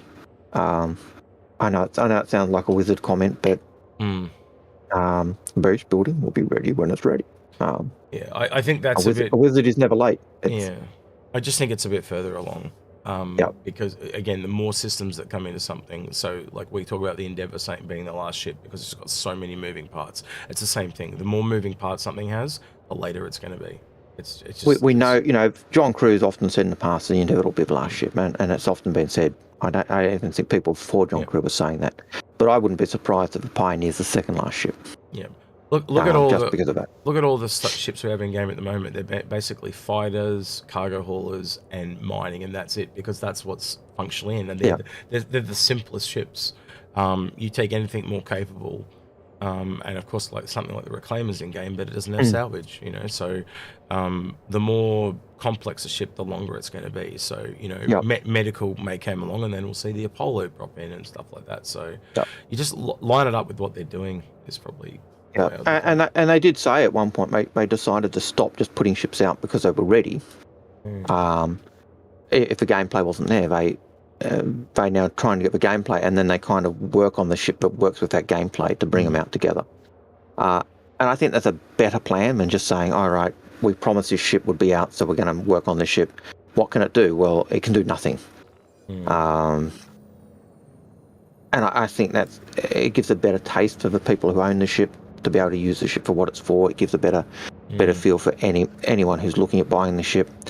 It gives a better player feel for doing the jobs, because there are ships that can do the job. So, all right, Ice asks question, and he does it very bluntly, but I'm assuming he's trying to say what. He didn't put what in. He just put biggest capable medium to large single player explorer ship with capable defense and offense. Did anyone ask for recommendation? Do I need to rewind the stream? No, they didn't. Biggest capable medium to large single player ship capable of defense and offense. Biggest capable medium to large single player explorer. I'm gonna be honest, I don't think we've got it yet. I don't think we have that ship yet. Like the Explorer that's in the middle at the moment would probably be the Andromeda. But I'm expecting to see something more niche, because I just don't see the Andromeda as that niche yet. I see it as a variant, and I could be wrong. There's just something I just don't like about that the Aquila, not the Andromeda, sorry, the Aquila. You know, you got the Terrapin, it's very dedicated. You got the Carrack, it's very dedicated, and then you've kind of got these. The only one that's really there in the middle is the Aquila. And I don't know. You tell me. I don't think there is something in the middle there yet, really. I don't think there's anything for biggest, capable, medium to large solo explorer ship. I suppose you could. What we've got in game at the moment, I suppose you could look at the freelance Duer. I think it is, or is it the Duer? Yeah, the Duer. That's actually not a bad one either. It's also got those long range fuel tanks. Yeah. So it's got the long range fuel tanks. It's got the scanners. It's a single player ship, or can be a single player ship. The Aquila would be another one I would certainly consider. I suppose it's a 600i. Although the interior of it sucks, and I'm not sure of the capabilities, but certainly in terms of what it does exploration-wise. And it's hard because the things that make a ship exploration, or the things you're wanting to explore and search for, aren't really, there's not really a game loop for that. But I know the 600i, I know it's not supposedly a single-player ship, but the 600 is a very capable single-player ship. And it does have large shields and other things, so that would be an option. The Aquila is certainly a personal favourite of mine. The Connie is a ship I've always liked. I think they're still I don't know. Maybe it's in my head. They still feel too versatile and not niche enough. But yeah, because you look at the Terrapin and you got you could say one person in the seat and one person in the ship, but there's only one bed. So I'm expecting something like where there is maybe a combat explorer. So where some guy's running the scanning system, looking for the fighters and stuff, and then there's another guy that is literally just trying to keep their ass alive. That's something I would love to see, where they're actually working together. But that's not a single player. No, explorer. But he literally said large to medium, so that is not going to be. And that's the catch, isn't it? Because large to medium are not normally. You look at any of our large to medium ships; they're not single player ships. Can you operate them singularly as you're flying your Connie? Is it a single player ship? No. But can you operate it singularly as a single player? Yeah. And you've got a good supply of pilot control guns. Same with the same with the 600, same with the Duer. But are they specifically single-player ships? No. Both of those ships, all of those ships would have a role for an engineer. All of those ships would have a role for gunners. All of those, the Connie has a role for a P-52 pilot. So there is that kind of to and fro. It's we want those large ships so we can play solo, but we've got to remember those ships aren't specifically designed to be solo ships. They're designed to be multi-crew ships. Yeah. If we were recommending a buy, though, it'd still be the Carrack, wouldn't it? Honestly. Not in terms of capable defense and offense for a single player. Yeah. Because it's got no pilot control guns.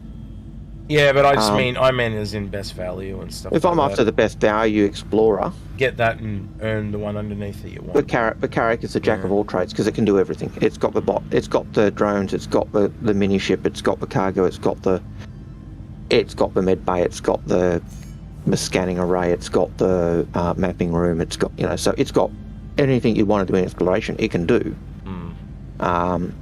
Is it the best at it? I don't know. I think it's certainly one of the best that we've got at the moment. Will the Odyssey be equal to it? I hope it's kind of on par but different. But yeah, in terms of single player ships that can have good defense and good offense, the ones that come to mind, as I said before, that you can fly solo with defense and defense, 600, Aquila, and probably the Duer. Ryan King asks, will the hull A and hull B hurt the RAF? What would the RAF have over the others? And I think you kind of hinted on that before, Algared, with the bigger cargo containers.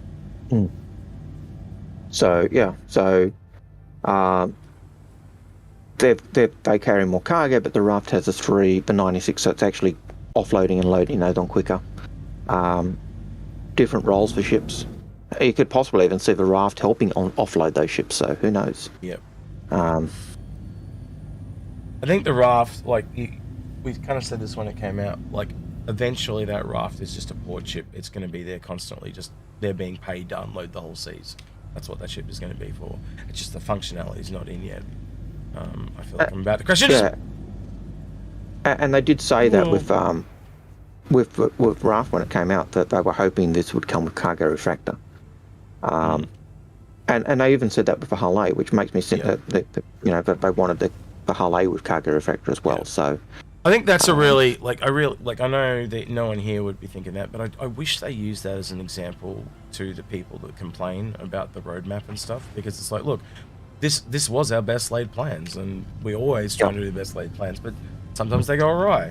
So you can tell they were playing. You can clearly tell they were planning it all for the end. Whoa, hell shit! No, no. You can I tell scratched my eye and it almost killed me. Yep. You can tell they were certainly planning that a cargo refactor to come earlier, and it just wasn't ready. And they made the choice. Do we let them have the Argo now because it was ready and it was ready for cargo refactor, even though it doesn't have cargo refactor? And I went, well, ultimately it's just a cargo hauler, so they can still buy cargo, fill up that space, and fly missions with it. And the choice was made. Yeah, okay, we'll put it in. But you can clearly see it was planned to come in with cargo refactor. Well, they had nothing else to sell Algared, so it wasn't really a choice. But yeah. So yeah, but yeah. Fathers McGraw says, question, could the Hull series connect to each other to create a Hull chain? No, there isn't an option to do that, but they did talk about having them in like a train anyway, and then you can just escort them all. So I think that will be a thing. So and our friend Hayes has talked about that many times, hasn't he, Alfred? He used to talk about having a fleet of Hullies. I don't know if he's still got his fleet of Hullies, but yeah, that's crazy. He had more Hullies than I have Javelins at one point. And I just sit here going, I don't know who's crazy. Yeah, they're insane. Yeah. He just shook his head at both of us and said we were insane. Yeah, yes. That's it in a nutshell. So yeah. Ace Hambone. Yep. Ace Hambone says, I may be missing something, but is there a really big benefit to moving crates from the exterior versus the out of the back of, say, a freelancer? Yeah, and as we said, that I think it's in space where it's going to make the difference. I think it's. Yeah. There'll be a time factor. If you've got to if you've got individual crates and you've got NPCs offloading those individual crates. Well, what takes longer? What takes longer? An NPC to walk up and just move it off a hand trolley into the back of a freelancer, or for an NPC to walk up, pick it up, and then put it onto the back of a hull?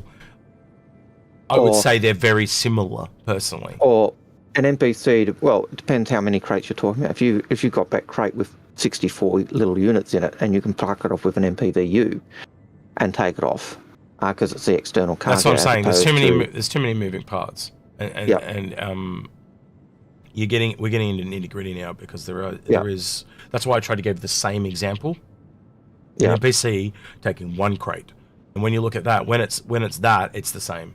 Essentially, when you go to external, because as you said, in space, as soon as you move it into a space and it's an MPUV, that's just it. You can't really do those ships in space. They can't do it in space, because you'd have to EVA out and do it all by hand. So that is the clear advantage, is that a ship like the Hull series is able to do stuff in space, where that's just it in a nutshell. That is it. Like when I run it through my head. And when you think of those bigger ships, the Hull C, the Hull C, the Hull D, the Hull E, they're not ships that are landing on platforms. They're docking or they're literally got to be offloaded in space, and so that's where it comes. But it's offloading, unloading. It's going to take time depending on what the cargo is. There's no way to get around it. Whether you're loading a Raft, Connie, Nomad, BMM, Hull E, Hull D, and Idris, whatever. The loading of cargo is going to take time, and that's one of the things CIG want to do. I think on station though, so I think the whole A and the whole B are probably the worst examples of it, because yes, they can still do the in-space stuff, which is an advantage, but the fact that they can land too a lot, like at least half of what they're loading is going to be the same speed. I think on like landed loading, pretty much the same, right? But I think the advantage they have, the massive advantage, is the in-space loading. So like I could actually, could I see a whole A or a whole B be used by pirates? Absolutely. Because of just the speed that they can get it onto the ship and get the ship out of there, where opposed to the Cutlass, where they're gonna have to do that whole tractor beam thing, you know, like manually pulling it across and all that shit, where they can just kind of throw it at the magnet thing, and if it just sticks, and they don't, like if it's just one big crate, they could just throw it at the whole B and it just sticks, and poof, it's gone. Like I could see all that. I could see that as well, and it does get into that whole thing of different ships for different roles as well. But 100%. So so Meat 2432 says, or asks, with the cargo refactor, do you reckon that we will get a physical method of loading cargo like a forklift or something more like a buggy? Oh, I didn't even think with a tractor beam. I didn't even think of the forklifts. That's true, because you could use the forklifts to load them up onto the whole A's and the whole B's. We already have the forklifts in game in terms of just decorations. That's true. And way back in ArcCorp Area 18 initial thing, there was that crew that was offloading a quantity with forklifts and stuff as well. So I would expect we would see them. Will they be proper forklifts as we see around, or will they be hovercrafts or whatever? Who knows? But yes, I think we'll see them. Not initially, but down the track, yeah. Yeah. Cole Boyd asks, do you think that eventually they'll add a G rating to the cargo, gravity rating to the cargo grids? I'm guessing that's what he means. I think they're kind of all the same, aren't they? Most of the gravity plates are just the same thing. Unless they bring in different ones that you can swap out, and, you know, different prices and different cargo to hold different size containers. At this point, no. I think that's what does it add? Yeah. I don't know. What do you think? I just don't think it adds much. I'd be wanting to know what the advantage of having different gravity ratings are. Like, the key thing you need is the key advantage for gravity plates on the cargo grids is to securely lock the cargo into space. Yep. Into place, so that, you know, it's not tossed around. You know, on ships today, we tie it, you know, and on trucks and stuff, we tie it down if it's loose. Yeah, that's it. And that's what our gravity plates are. Our gravity plates are it's our ropes and stuff. It's just our ropes and stuff to tie it down. Imagine if you had to have a rope system to tie them down, or even a net system. Like, that's just... And you had to put it on? Yeah. Oh, man, horrendous. Pain in the butt. So, yeah. Give me a gravity plate any day to do that instead. Death Factor asks, did CIG ever specify the extent of refining / use of the Starfarer? I ended up getting a Gemini per your recommendation, but not sure if I should keep it or CC you out later down the line. Well, you get that always got an exit strategy. So yeah, but yeah, I think the last big report we got was them remodeling that top part at the back where you used to stand, and it's now going to have like a place where you can bring in containers to pull out the quantanium and pull it, so you can transfer stuff between ships. You can take a saddlebag and basically pull it into the ship, essentially. Closest that I can recall was Dan Truffin when he was talking about mining and refueling, and he talked about transferring the mining stuff to a Starfarer to refine. And while it may not be as a high quality as you might get at a station, it would certainly be quicker, and what you'd be taking back to the station would be significantly more value than just taking bulk cargo. And so yes, they did specify that you would be able to do refining on a Starfarer, and Dan Truffin's examples were specifically with quantanium. And among other things. So my impression is, you know, he talked about moles mining stuff and then offloading it to a Starfarer, which refined it, and then maybe offloading that again to a cargo ship, or taking the Starfarer back. So I think CIG have specifically talked about the extent of refining or use for a star ferret, both as refueling and for refining minerals. But we've yet to see that. Riddick. Yep, go ahead. So Riddick asked the question, with the Hull B, will the Hull B get its dual thruster? I'd assume so. But again, we haven't seen any art on the Hull B. We haven't seen any new art, so yeah. It was interesting in the video, the ISC, there was one shot of the old bug-like Hull A, and then there was kind of the upgraded version. I've got to admit, the old bug-like with it on higher spindly legs kind of look cute, but I do think the new Hull A does look sweet.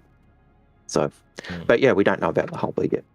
Yeah. Riddick again asks, will we get a CitizenCon this year, and if so, will you attend? That's a two-part question. I'm almost expecting another virtual one this year. I really am. Given the way the world is at the moment, I would expect I think we may get another virtual one. The only way I could see them doing a big one is they're doing a launch. If they don't make a live one, would be a launch for Squadron 42, and I don't think Squadron's this year. Yeah, I think it's next year. I think it's close. I think it really is close, but I think it's more likely next year. Yeah, I think it's such a big game. It's just going to be most games maybe get 6 months to a year polish. I just think this is so much bigger, and then you got to add Chris Roberts to it as well. I just think it's gonna. I think we're looking next year. And I think I wouldn't be surprised if when Squadron comes out that they would do the launch of that, or and combine CitizenCon with it that year. And if the launch was outside, the best time to launch it for sales was outside of when CitizenCon would be, but they'd shift CitizenCon date for that specifically, and it'll be a red carpet event. I can't see it not being a red carpet event because it's, as you said, time and time again, it is free advertising.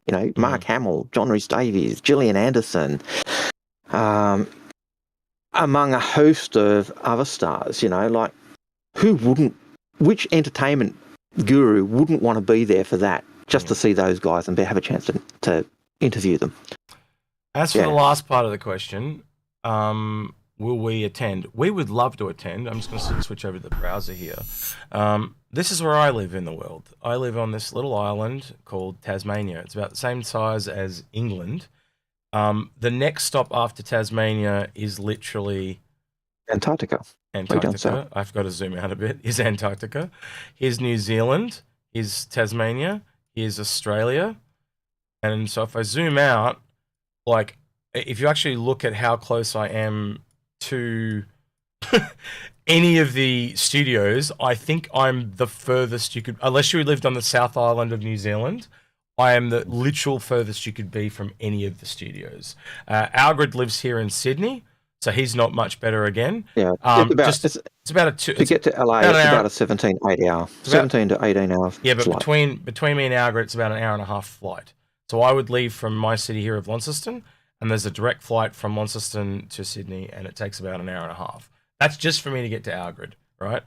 And then to get to LA would be another 17, 18 hours. So yeah, and the cost is, I think we looked at it was about more than $1,000, between, let's say, 1,200 Australian dollars, right? But the big kicker is accommodation. We've looked into that. If we do go, we'd probably hire a B&B house and stay with other content creators. That's the cheapest way we've kind of figured it out. We would like to go, but I think we'll only ever go once and so we're probably going to go for the launch of Squadron 42. But it's going to cost, man, I'm at least $3,000 just to go for 3 or 4 days. Just for that trip, the airfare is usually around. But probably depending on if it's during holidays, holidays, the airfare is going to go up. But I know from previous visits I've done to the States, it's about $1,300 return, $1,300 to $1,500 return. Then you've got your hotel bills which are going to be, or your accommodation. A much simpler way to do it is literally that it cost about the same prices as a before COVID, a decent computer. Now with COVID, man, that's like three quarters a computer. But yeah. It sounds like a pop out, but yeah, we'd love to. Yeah. But the expense, the cost is a real. We are literally on the other side of the world from anywhere. So just to put it on a globe sense, like it literally is almost the entire world. But especially for me, like I'm down here, but Algared's not much better. So like, yeah, we're literally 2/3 of the way around the globe, no matter which way we go. Sadly, can I turn the?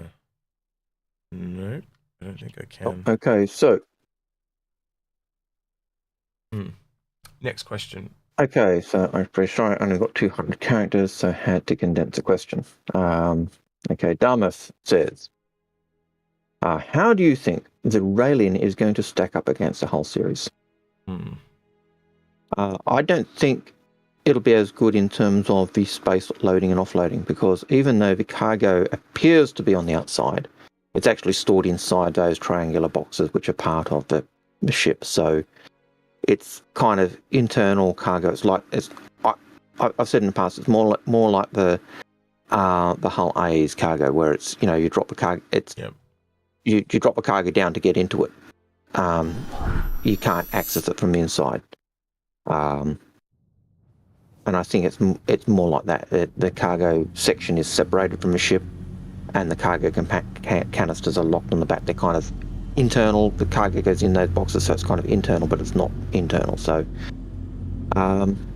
and given that a bit of lore, given that the Xeon love the Hull D and actually have now started to manufacture the Hull D in Xeon space, I would say that speaks vastly as to how the whole series stacks up against the Raelian. The Raelian just doesn't compare, and that's the Xeon view, because they like the Hull.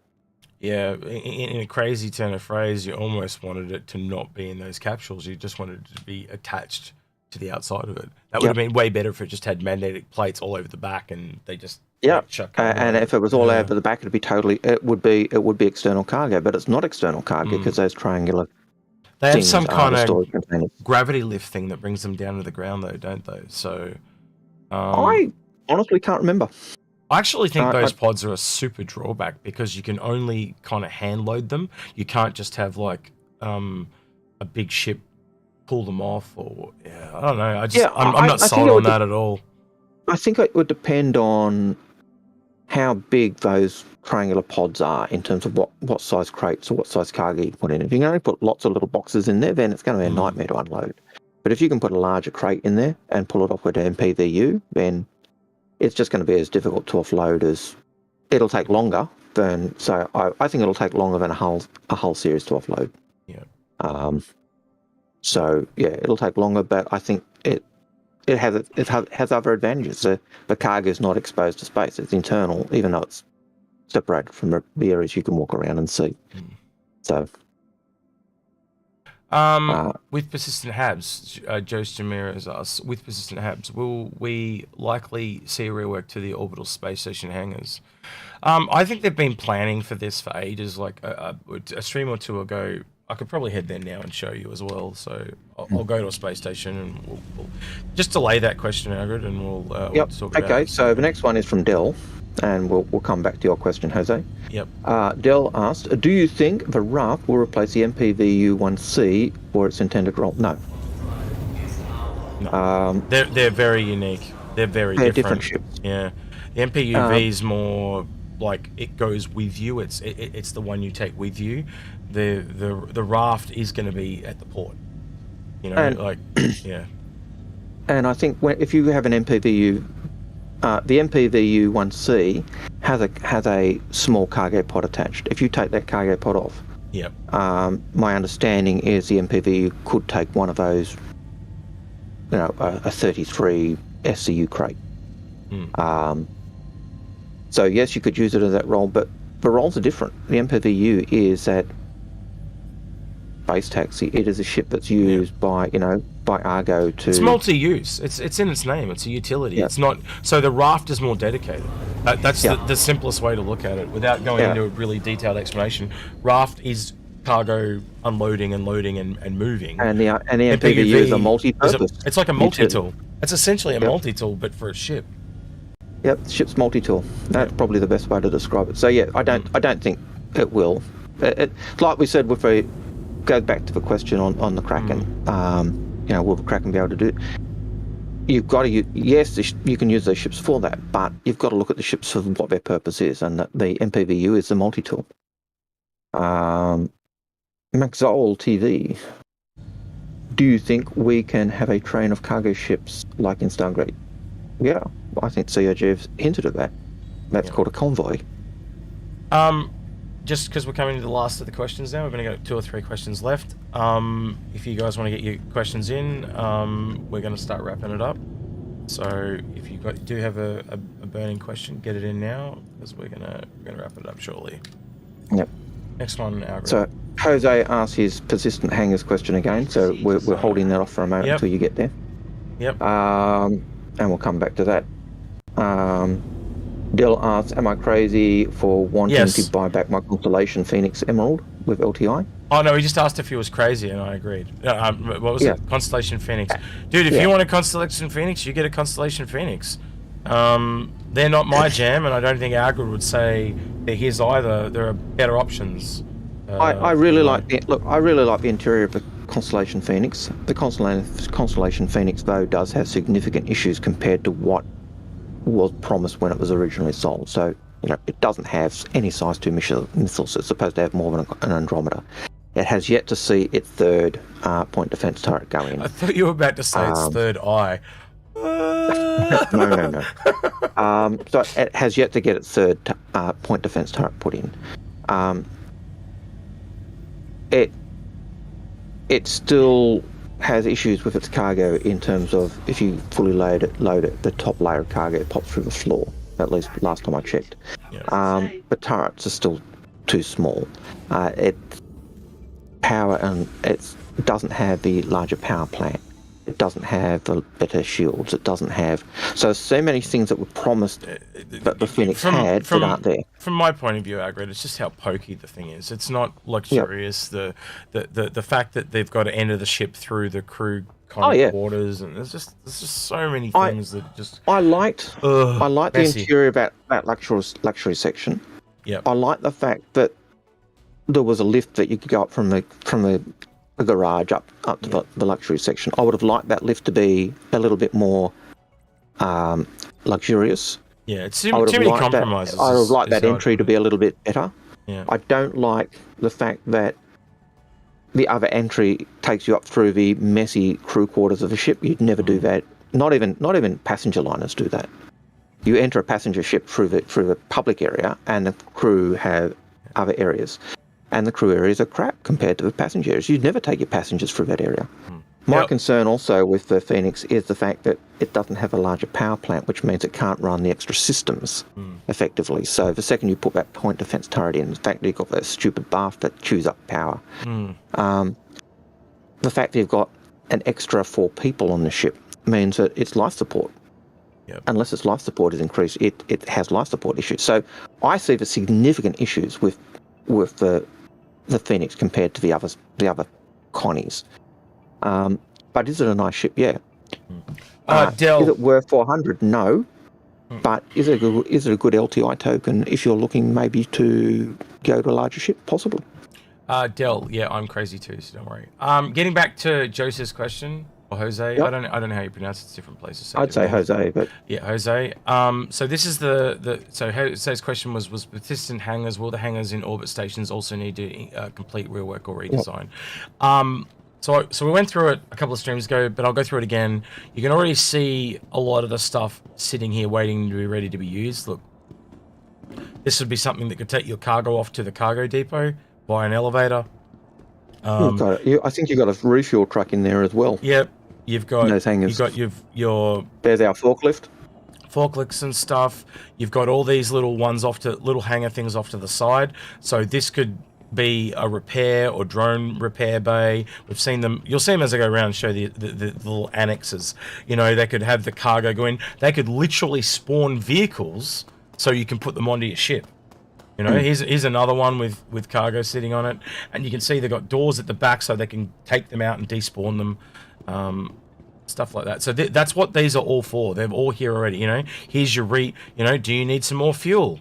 We'll sell this to you, and this will get pushed out and refuel your ship. You know, what's this one over here? So this one might be. What does it say? Keep clear loading zone. So this is probably just cargo.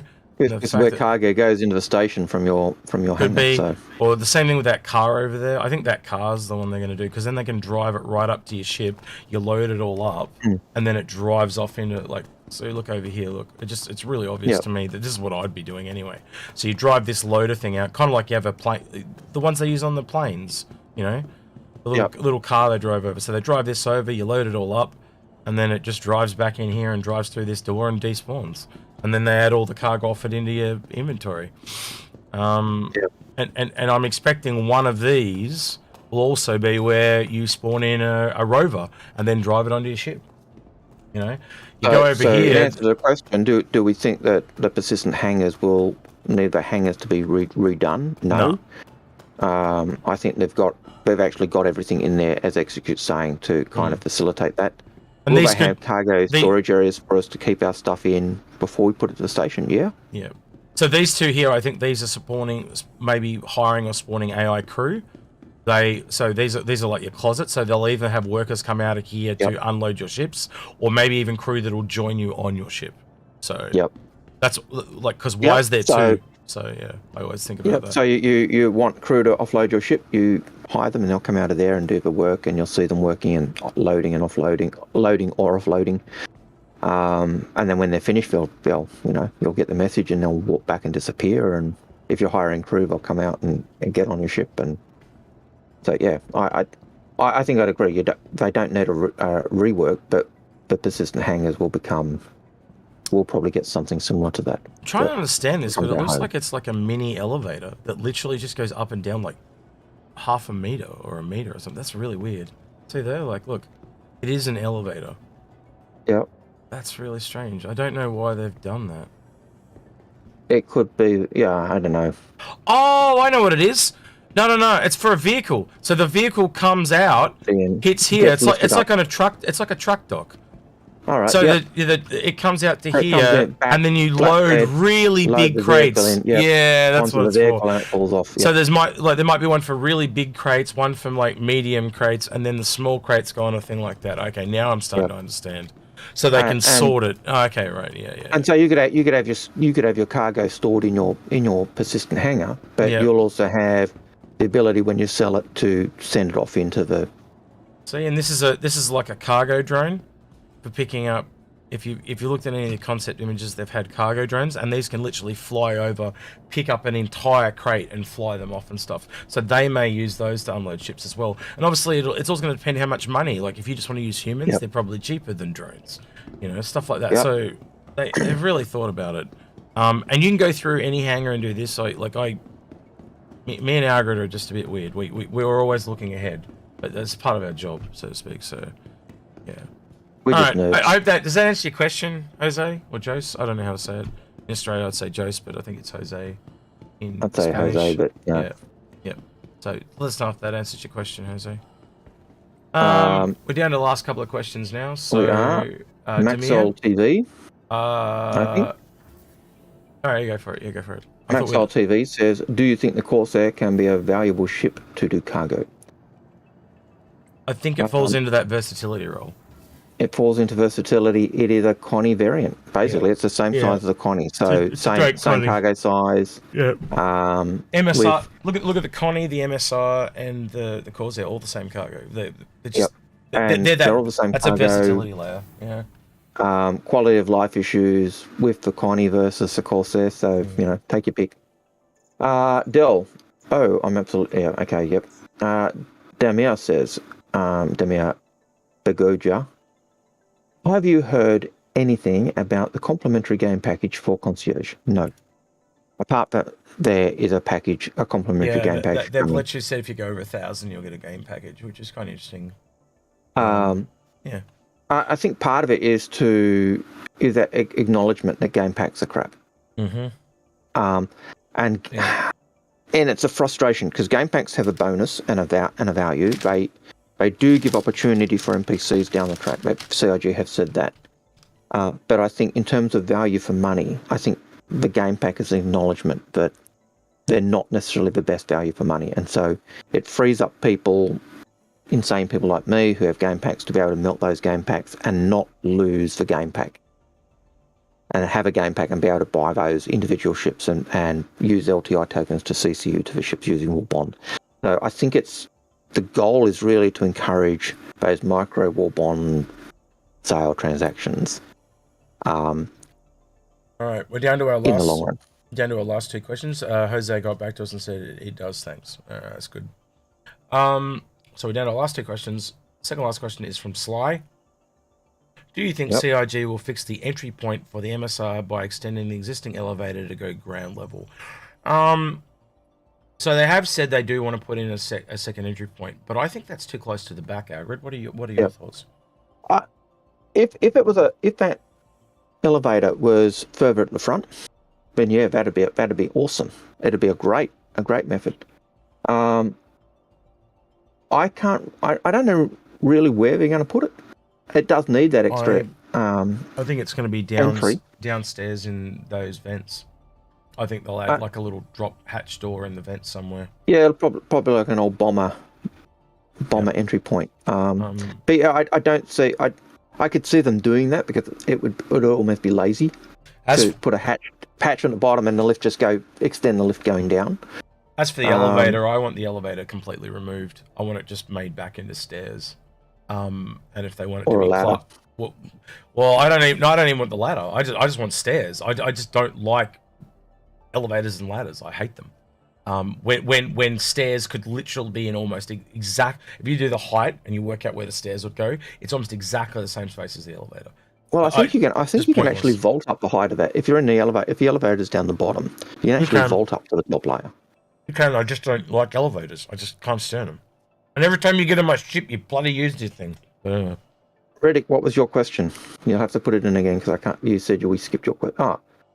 Okay. When Squadron 42 is delivered, will we see Chris Roberts in game as an Idris janitor? That would be cool.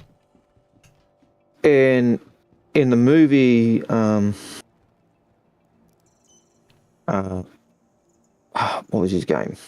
The Wing Commander movie. Wing Commander movie. In the Wing Commander movie, his bit part in that was to be the pilot who picked up the hero at the end.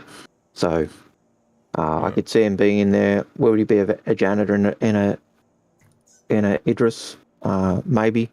More likely to be a guy who picks us up in the safety guy who flies the ship and picks us up he's the Argo pilot who picks us up when we crash. Who knows?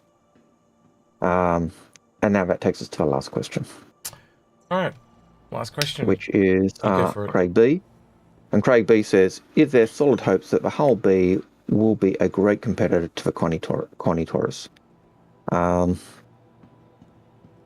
Single player ship versus 4-player ship.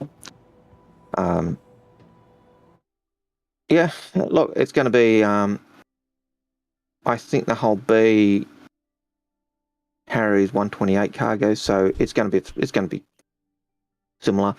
Horses for courses, I think it gets down to. Yep. Was that question on the Corsair? Was it again? Sorry. That was the Connie, the Hull B versus the Connie Taurus. Is there a solid hope the Hull B will be a great competitor?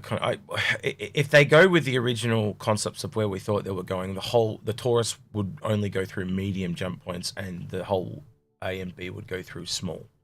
And one of the things that we looked at too was when you looked at things like the Hull C, they went from a medium to a large when they had cargo, so they could go the shortcut, but then if they picked up the cargo, they'd have to come back the long way. So that's still an advantage. I just love how there's all this overlap. There's no perfect ship. There is no perfect ship. That's just it. There's no be all end all ship. It's that they are ships that are good for certain things, and ships that are, and there'll be other ships that can do the job, but then there'll be other ships that are better at, that ship you like may be awesome at that job, but suck at that job, and another ship will be great. And there'll be ships that are in between, and it's just pick the ship that you like and enjoy flying and enjoy the game, and that's ultimately the best. I think the best way to go. I think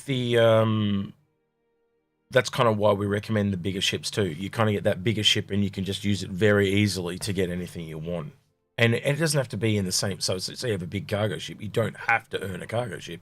You can earn a salvage ship. That whole mentality, like you kind of better with like one big economic ships, and those economic ships in my book are the Starfarer, the Reclaimer, and the Orion. They are probably the 3 strongest ships in the game from my perspective. Algared, I don't know if you agree, but look, I think in terms of the economic ships, they probably would be, unless something else comes out.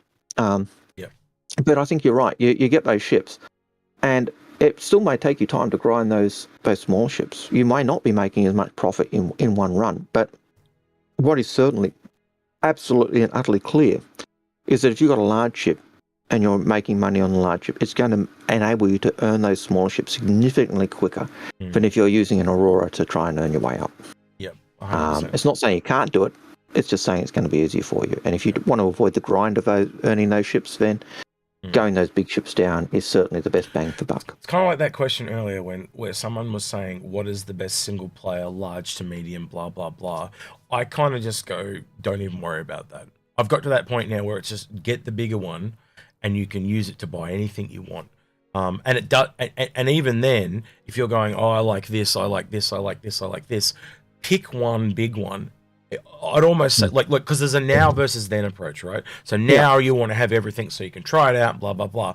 But as long as you can get to the, like, if you've only, say, got $400, right? And that's all you've ever spent, right? Rather than having, like, 4 separate $100 ships, I think you are far better to merge them into one $400 ship. And when the game goes live, you use that to very quickly to skip a lot of the grind, get those 4 $100 ships back. And that's literally what you were saying about the Aurora and stuff. I'm just agreeing with you. Yeah, and I think you do that. It gives you that freedom of, okay, what ship am I taking out? And you know which ship you're taking out. And so the only preface to the large ship thing that I probably do is say, get the largest ship that you feel you can comfortably fly with you and your mates. If you think you're only ever going to play with 5 people, then going in Idris is probably a daft thing to do. Or going a Kraken is probably a daft thing to do. But if you know you're going to be, that's the ship that you really want, and that's you think you got the crew for that, or with NPCs or mates, then you go with it and enjoy it. But when we're going big ships, you've got to think, okay, what's the biggest ship that I want to be able to fly? If you have no interest in a Javelin or an Idris or a Kraken or a Starfarer, then you don't go that size up. You go, you go the largest that you feel comfortable with, and that's going to enable you to earn those smaller ships below you as well. We have to quicker than going from an Aurora. There's one reason why we don't get complaints in here, and that's because we give generalized advice, and we try to tailor it to the people that actually cut. Like, if you want tailored advice just to you, come and talk to us on the Discord. That'll be in the description below. Or on any of our videos, come and seek us out, and we will do tailored stuff just for you. But you got to remember, we are trying to do to the masses when we do videos like this, so we have to generalize it and tailor it to generalistic, and that's still the best general advice we can give. Is get a big ship. And when you watch the Fix My Fleet episodes, they are in a sense we've gone through the specific work through with the person, and the video is that condensate that we've literally condensed it down to give that general advice, that general idea of what's going on and why. We will still run into people though that will argue with Black and Blue that they should have 20 fighters, and I think the ones that do a lot of damage from my perspective is like org leaders that recommend that their own org mates buy 20 fighters, and I'm like, no.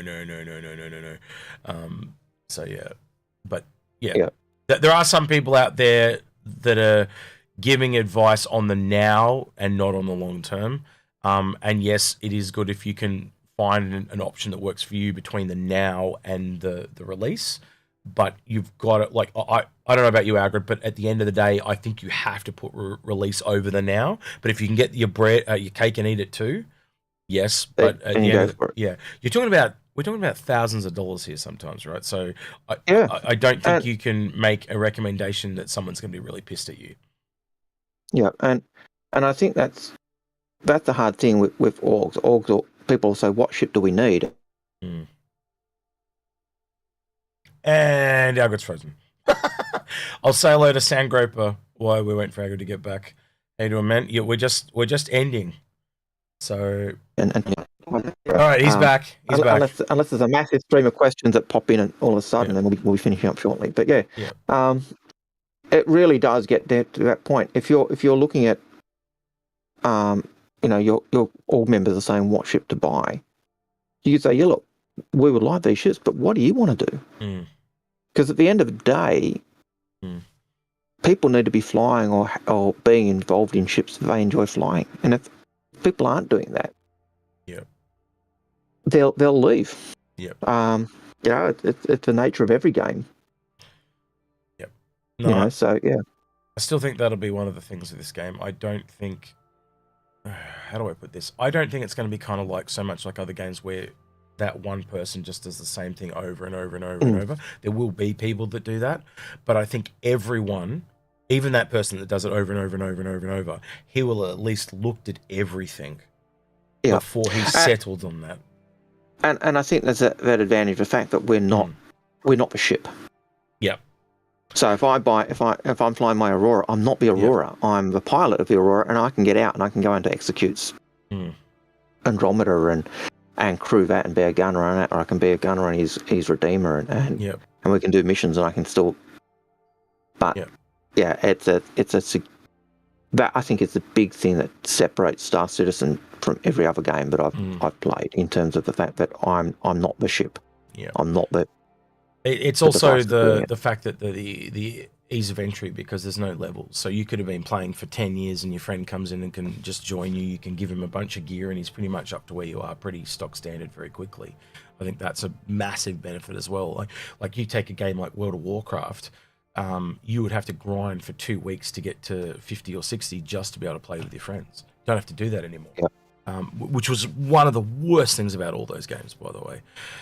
There's one last question in there we're going to ask, I think, and then we'll head off. And we do get asked this a little bit, actually. We do get asked this quite a lot, actually. Yeah. So Unknown Guardian asks, how do I actually apply from FMF? Just curious. And that's messages directly on Discord. That's how every person has ever applied ever. We pride ourselves on being very approachable. And yeah, as Algared was about to say, join us on Discord and just join us on our Discord. We actually have a channel in our text channel in our Discord called Fix My Fleet. Yep. You can go in there. You can pose your fleet and say, "This is what I want to do." And there are people in that channel who have drunk our Kool-Aid and can give you that help if you want us particularly. And they tend to flag it up to us, don't they? If we don't notice ourselves, some of the guys will flag it. If they think, oh, this is an interesting one, they'll flag it. But if you want us specifically, you just say at Execute, at Algared, at... He forgot his own name. He had a senior moment. I saw it. You saw it. He had a senior moment. I almost went, oh, man, now. Well, on Paul's channel, I've changed my name, so it's Old Man Al Hurston. Because, oh, okay. Right. All right. So... Well, yeah. Like our videos, leave a comment, please. Let us know your thoughts on today's stream. I hope you guys enjoyed it. We, as I said at the start of it, we're looking to roll this back to probably just Fridays, because the Tuesdays and Thursdays we think it was starting to go a little bit flat. So we'll probably just keep it to ISC. Any suggestions and hints or tips or anything like that for us as well, we'd like your feedback, because we're always trying to improve. Yep. Yeah, so subscribe, so like, subscribe. If you want to go the extra mile, join us on Patreon. Have we got the YouTube option functioning at the moment? Yeah, the YouTube memberships are up and running as well. So basically, you get a bunch of emojis and stuff. And the other option, there's another option there for an extra $5 again. When we put up a video, you'll instantly be able to see it.